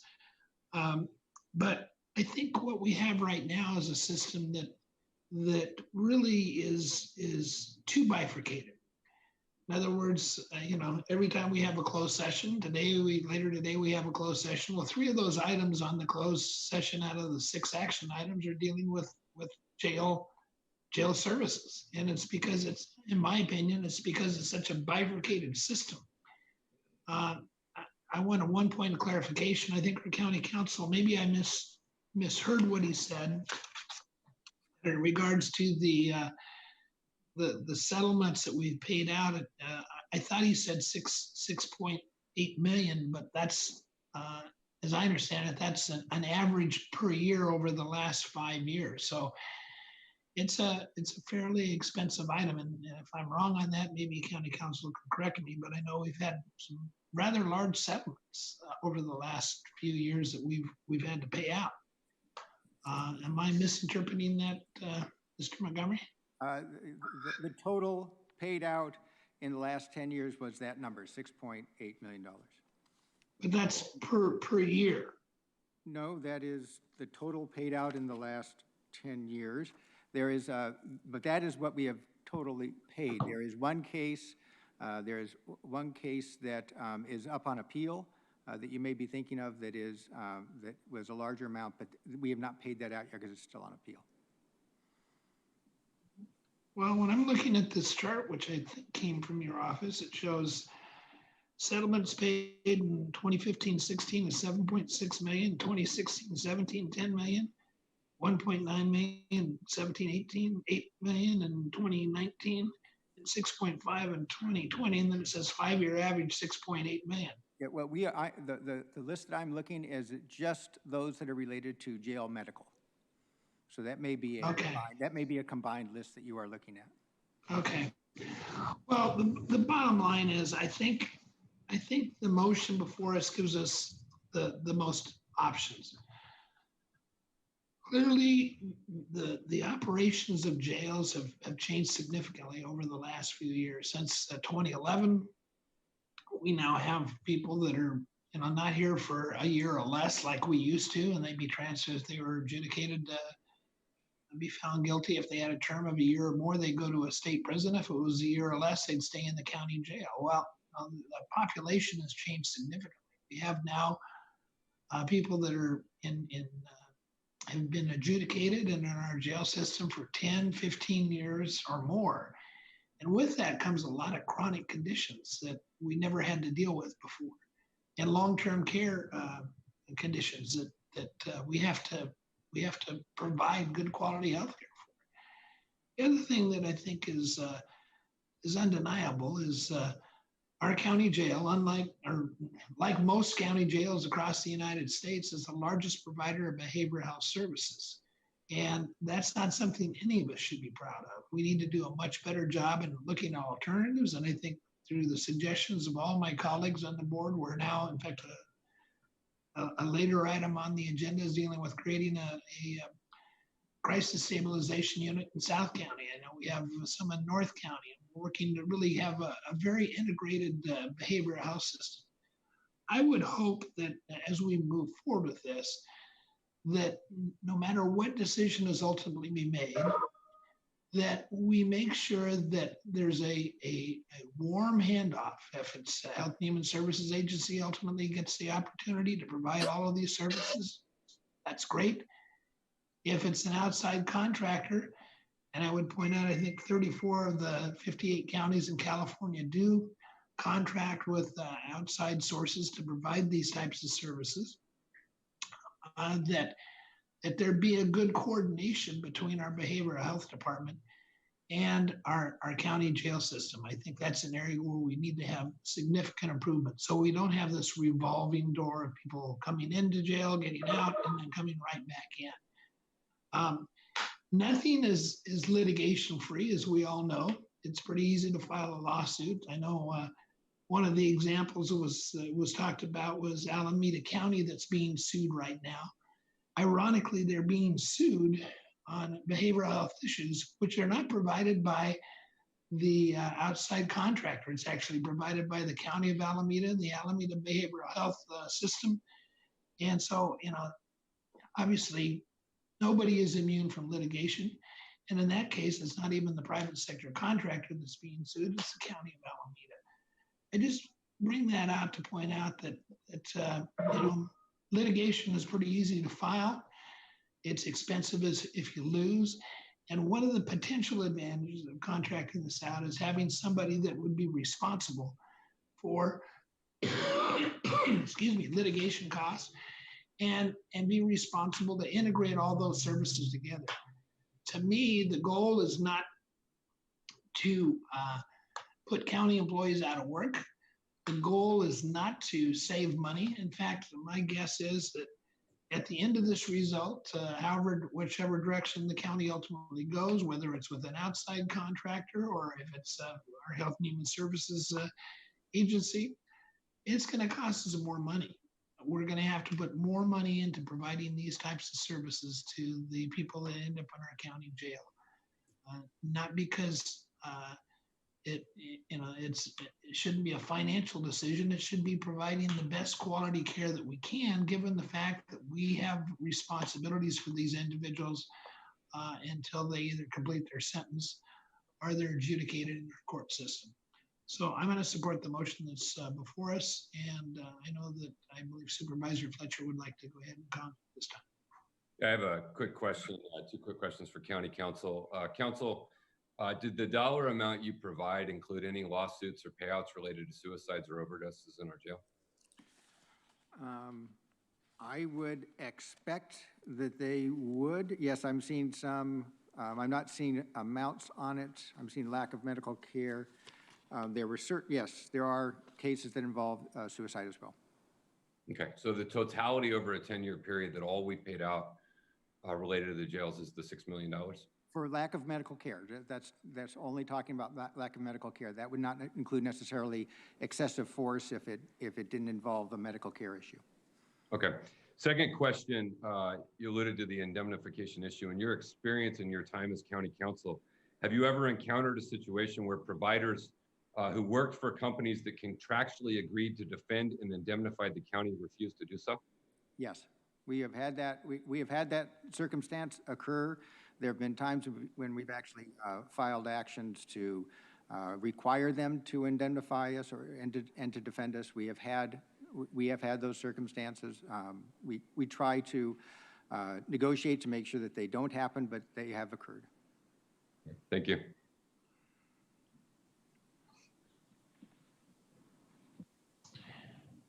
Okay, are there any other comments? Hearing none, would the clerk please call the roll? Thank you, Mr. Chairman. Aye. Supervisor Jacob? Aye. Supervisor? Aye. Supervisor Fletcher? Fletcher, no. Vice Chairman Desmond? Aye. Chairman Cox, that motion passes with Supervisor Fletcher voting no, all other supervisors being present and voting aye. Okay, we'll move on now to item number 3, which is approve proposal. Mr. Chair, if we Yes. could, I'd like to make a motion to adopt the recommendations in item 22. Okay, There's a motion to accept the recommendations in item number 22. Is there a second to that? Okay, motion dies for lack of a second. Thank you. We'll move on now to item number 3, which is the approval of a proposal for the allocation of $48.8 million in CARES Act funding, establishing appropriation. Let me ask my colleagues, we've got about 20 minutes before 12 noon. If there's no objection, how about if we trail that item until after item 2, and we'll try to knock out the balance of the agenda this morning? I hear no objection. So we'll go to item number 4, which is an authorization to accept the CARES Act Supplemental Community Services Block Revenue Agreement. And I believe we had a request to speak on this item. Thank you, Mr. Chairman. I'll ask the speaker to please dial into the conference line now using the instructions that were provided to you. Is there any staff report on this while we're waiting for the caller? Brief staff report. Yes, very brief.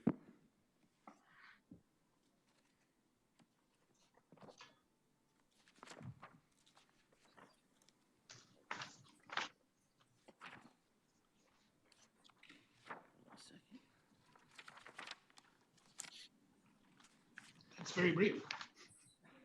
I'm trying to find it. Thank you. Okay. Good morning, Chairman Cox and members of the board. Today's item requests authorization to accept the CARES Act Supplemental Community Services Block Grant funding for provision of services to low-income communities and throughout the region to strengthen economic inclusion and promote self-sufficiency.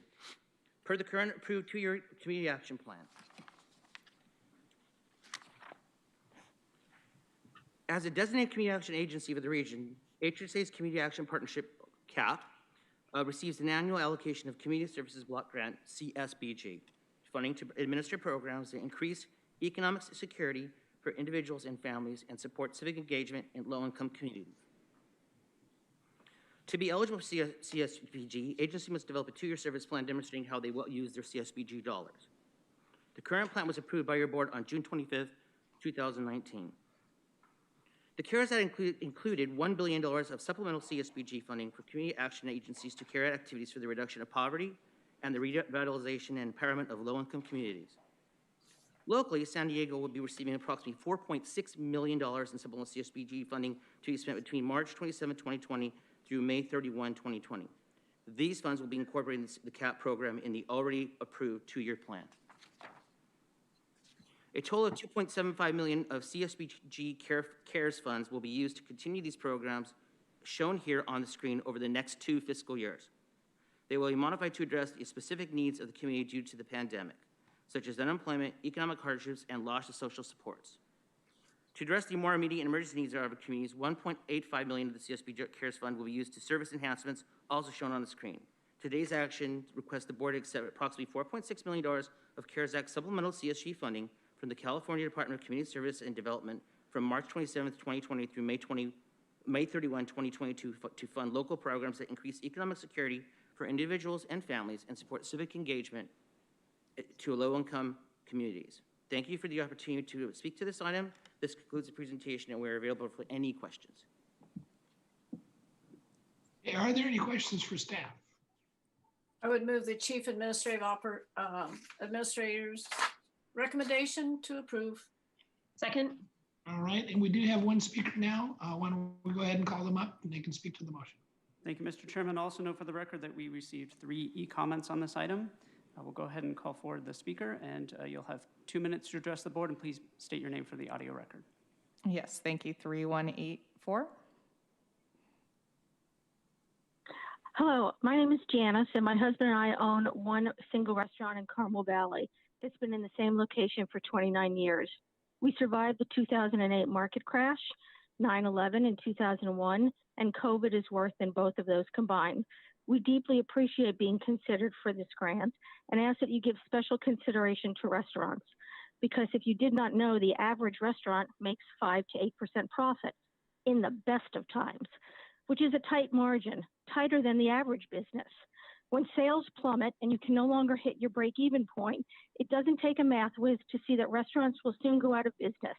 And the industry is predicting that number will be 40 to 60% going out of business by year end, unless they receive assistance. And that depends on which expert you listen to. We applied for the City of San Diego grant, but we were denied twice because we are a franchise. They are under the false impression that franchisors help franchisees, and that is generally completely inaccurate. Franchisees are in essence renting a concept, are paying extra for the right to do so, and are independent business owners. With a very few rare exceptions, franchisees do not get financial assistance from franchisors. And I ask that you not implement a blanket discriminatory exclusion of franchisees as the City of San Diego did. Our business is a pillar in our community, including long-term employees of 20 plus years, which is rare in the restaurant industry. We are pulling out all the stops to survive, including discounts and continuing to advertise and keeping our employees employed. But we will have a better chance with the help of our county. We thank you for our consideration and ask you to give the same type of consideration as a priority to restaurants if you all want to continue to be able to dine out and order food to go and to be delivered. Thank you so much for your consideration. Okay, we thank you very much. We do have a motion on the floor to approve the staff recommendations by Supervisor Jacobs, seconded by Supervisor Gaspar. If there's no further discussion, would the clerk go ahead and call the roll? Thank you. Chairman Cox? Aye. Supervisor Jacob? Aye. Supervisor Gaspar? Aye. Supervisor Fletcher? Supervisor Fletcher?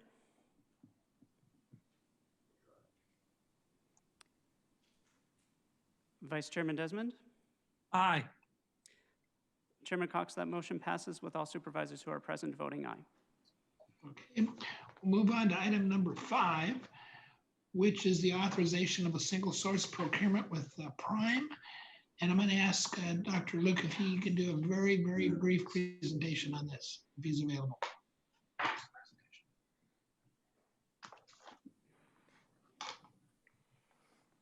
I am available and will be brief as always. Thank you. Okay, before you speak, I just got a text message from Supervisor Fletcher. He said he can see the screen, but he can't hear. He can hear, but not speak. Apparently his computer froze, so I don't know whether anybody can get him some technical assistance real quick. I see him up on the side with his, but he's muted. So I'm sorry, Dr. Luke, go ahead and do your presentation. He wanted to be recorded as an aye in the last vote, if that's possible. Supervisor Fletcher did. Mr. Chairman, we will note that for the record. Thank you. Okay, thank you. All right, sorry, Dr. Luke. No worries. Thank you very much. And good morning to Chairman Cox and members of the board. As part of ongoing efforts to address the behavioral health needs of our region, today's request is for your board's authorization to expand our capability to provide stabilization services for individuals who are experiencing a psychiatric crisis. This is an important part of the behavioral health continuum of care. As we shared last month in the most recent Continuum of Care update, our strategic response to COVID-19 is to focus on investments that will yield the most immediate near-term results while keeping hospital beds available in the context of still uncertain COVID epidemiology. We noted then that we will thus be emphasizing work on either end of the continuum, on diversionary services that will keep people stable and out of acute care, and on long-term care and support, along with efforts aimed at coordinating care across clinical and non-clinical settings. Crisis stabilization units, or CSUs, are probably the most effective diversionary programs that we can implement. Hospital-based CSUs are distinct and specialized psychiatric clinical care settings coordinated with other hospital services that provide intensive stabilization for periods of less than 24 hours and that engage patients in ongoing community-based care. CSUs reduce unnecessary hospitalizations by providing an alternative to emergency departments, which are not designed to address behavioral health crises. We've presented on our collaboration with Palomar Health to establish a CSU in North County. The efforts we are presenting today will be realized through a partnership with Prime Healthcare and will meet a critical need among residents of the South region of the county. As we've been hearing, the South region of San Diego County is bearing a disproportionate burden of the COVID pandemic. 10 of the 13 zip codes in the South region have higher case rates than in the county average, and of the 5 cities in San Diego County with the highest case rate of COVID, there are 3 in the South region. For reasons likely connected in similar ways to social determinants of health, parts of the South region of the county are also the sites of high behavioral health care needs. The rate of emergency department visits for mental illness and substance use-related disorders, for example, are higher in National City, the site of Paradise Valley Hospital, than the county average. If approved, today's action will establish a new CSU in the South region through a partnership with Prime Healthcare. The CSU will be located at the Bayview Behavioral Health Campus of Paradise Valley Hospital in the National City and Chula Vista areas. The service will be sited in an existing but currently underutilized space within the Bayview facility where, with minimal tenant improvements, 12 CSU recliners will be situated along with necessary seclusion and medication rooms, with operations estimated to begin in approximately 4 months. This service presents the county and Paradise Hospital with opportunities for expedient positive impact among those most in need. Paradise Valley Hospital currently provides around a quarter of all inpatient psychiatric care for Medi-Cal enrollees in the county. And it gives us an opportunity to shape the recovery trajectories of many of the unique patients accounting for those numbers toward better outcomes, fewer episodes of crisis, and less need for expensive crisis care. The county will be incentivizing such outcomes through the structure of the contract that we're developing with Paradise Valley Hospital, which will offer additional rewards for certain process and outcome measures. with lengths of stay among many of those being admitted to inpatient psychiatry under 3 days, as this system-wide graph indicates. There are many admissions into inpatient acute care that, with the right stabilizing intervention, can be avoided altogether in favor of the kind of continuous care and engagement that will increasingly characterize the behavioral health care continuum in the future. In order to continue this transformational goal, we seek today your board's approval to authorize the Director, Department of Purchasing and Contracting, to enter into negotiations with Prime Healthcare and enter into a single source contract for crisis stabilization services in the South region. This concludes our presentation, pending any questions that you may have. Thank you. I'd like to thank Dr. Luke Berkman and his team for their update on the South Region Crisis Stabilization Unit. I know conversations about increasing support for the South Region have been ongoing for some time now. And given the heavy impact of COVID-19 in South Region, this type of crisis support cannot come soon enough. The pandemic has impacted the services we provide and the types of support our community needs. Now more than ever, people need to help to survive these tough times. Additional crisis stabilization units allow us to minimize the use of emergency department and protect inpatient bed capacity while ensuring people get the care they need when they need it. Our data shows there's a big need for behavioral health services in communities of color that were struggling prior to the COVID-19 outbreak and have been hit hard as the pandemic spreads. Putting this type of support in underserved communities will go a long way to prevent worsening pre-existing health disparities. I applaud the staff for being proactive and moving forward with enhancements, especially through this pandemic, and I would move to accept the staff recommendations. Second. Supervisor Desmond. Thank you very much, Mr. Chair. I think I heard a second there from Supervisor Jacob. But I did want to thank Dr. Luke for his forthwith and succinct presentation. I'm very supportive of this hospital-based CSU at Paradise Valley Hospital in South County. I think it's critical that we deliver more behavioral health services. I really appreciate the work that staff has done on these crisis stabilization units. I look forward to getting more of them open very soon to benefit our regional network. Thank you.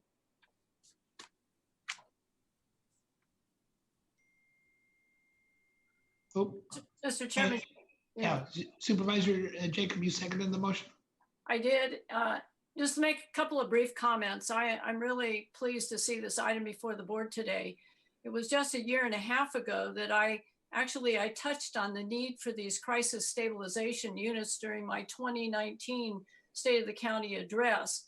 Regionally, we have 3 county-funded CSUs and 2 more planned to come online in the next few years. Vista and Oceanside, and then hopefully another one out in East County. This, for all the reasons, Mr. Chairman, that you stated, and I won't repeat, this is a big deal and very important to our behavioral health system of care. The focus, as we know, is on providing the proper care to an individual while easing the burden on the criminal justice system, especially in cases of high recidivism. And I remember our district attorney, Summer Steffen, talking about these crisis stabilization centers when we took up this issue, almost a couple of years ago now. So I thank our district attorney, I thank the sheriff, and all of my colleagues for being a part of developing this comprehensive behavioral health system. And this is really a key part of it. Very good. Thank you, Supervisor. And I have official notification now that Supervisor Fletcher is back online. If there is no further discussion, would the clerk please call the roll? Thank you. Chairman Cox? Aye. Supervisor Jacob? Aye. Supervisor Gaspar? Aye. Supervisor Fletcher? I'm sorry, my audio cut out. I just want to note for the record my support of agenda item 4, which is already passed, and would like to register a no vote on agenda item 5. And Vice Chairman Desmond? Yes. Chairman Cox, that motion passes with Supervisor Fletcher voting no, all other supervisors being present and voting aye. Very good. The last item we'll take up this morning is item number 21. This is supporting youth engagement and service in San Diego County. This is an item that I have brought forward for my board colleagues' consideration. It's no secret that I'm one of the longest serving members of the Board of Supervisors. I defer to Supervisor Jacob for the title as longest serving, but it's been my pleasure to serve in this capacity for as long as I have and seen a lot of change throughout the years. With the time I have left on this board, I want to recognize the importance of inviting in new, younger voices to the table to usher in change in our county. Excuse me. In my State of the County address this year, I mentioned creating a program called Youth Engagement in Service, or YES, to find ways to include young people as influencers and decision makers on boards and commissions. Since then, I have met with several youth groups throughout the county to develop a broader initiative that institutionalizes youth participation at every level of county service. I am asking that we develop a youth sector that intersects with all sectors of our Live Well San Diego vision. It will be the connecting thread that outlines a county-wide strategy for engaging youth to help develop solutions for our most pressing problems. Youth will be critical to building and implementing the work of the youth sector. This initiative will provide the opportunity for youth to participate on important boards and commissions, excuse me, that are responsible for making decisions that impact them and their families. It will focus on paying young people for their work as supportive staff to county departments, and it will establish an infrastructure that prepares youth to lead, access county mentors, career exploration at the county, and evaluate programs and services impacting them and their families. You know, there's a saying that young people have used to call for change, and it goes to the effect, nothing about us without us. I agree, and I think it's time that we listen. So with that, I would like to make a motion to approve the recommendations included in item 21. And if there's a second, I believe we do have one speaker. I'll second. Okay, if there's no questions right now, why don't we go to the speaker, Mr. Clerk? Mr. Chairman, we had one request to speak in this item in favor. That individual has not called in at this time, and I would note for the record that we received one e-comment on this item. Very good. Are there any other comments by my colleagues? Mr. Chairman, I'd just like to thank you for bringing this forward. I think you're right on in your comments, and I appreciate the leadership to bring youth into the process as you've indicated in this board letter. I think will be a lasting legacy on your part and all that you've done in fighting for foster youth. And this just kind of culminates your focus over the years. So I thank you for that. I thank you very much, Supervisor, for those comments. If there's no further discussion and the caller has not come in yet, let's go ahead and call the roll. Thank you. Chairman Cox? Aye. Supervisor Jacob? Aye. Supervisor Gaspar? Yes. Supervisor Fletcher? Aye. Vice Chairman Desmond? Congratulations, Mr. Chair. Yes. Chairman Cox, that motion passes unanimously with all board members being present and voting aye. That was yes on yes.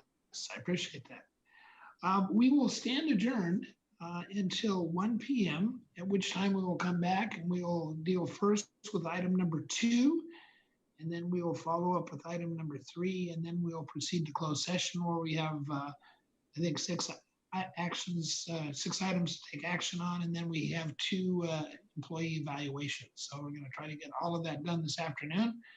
We will stand adjourned until 1 p.m.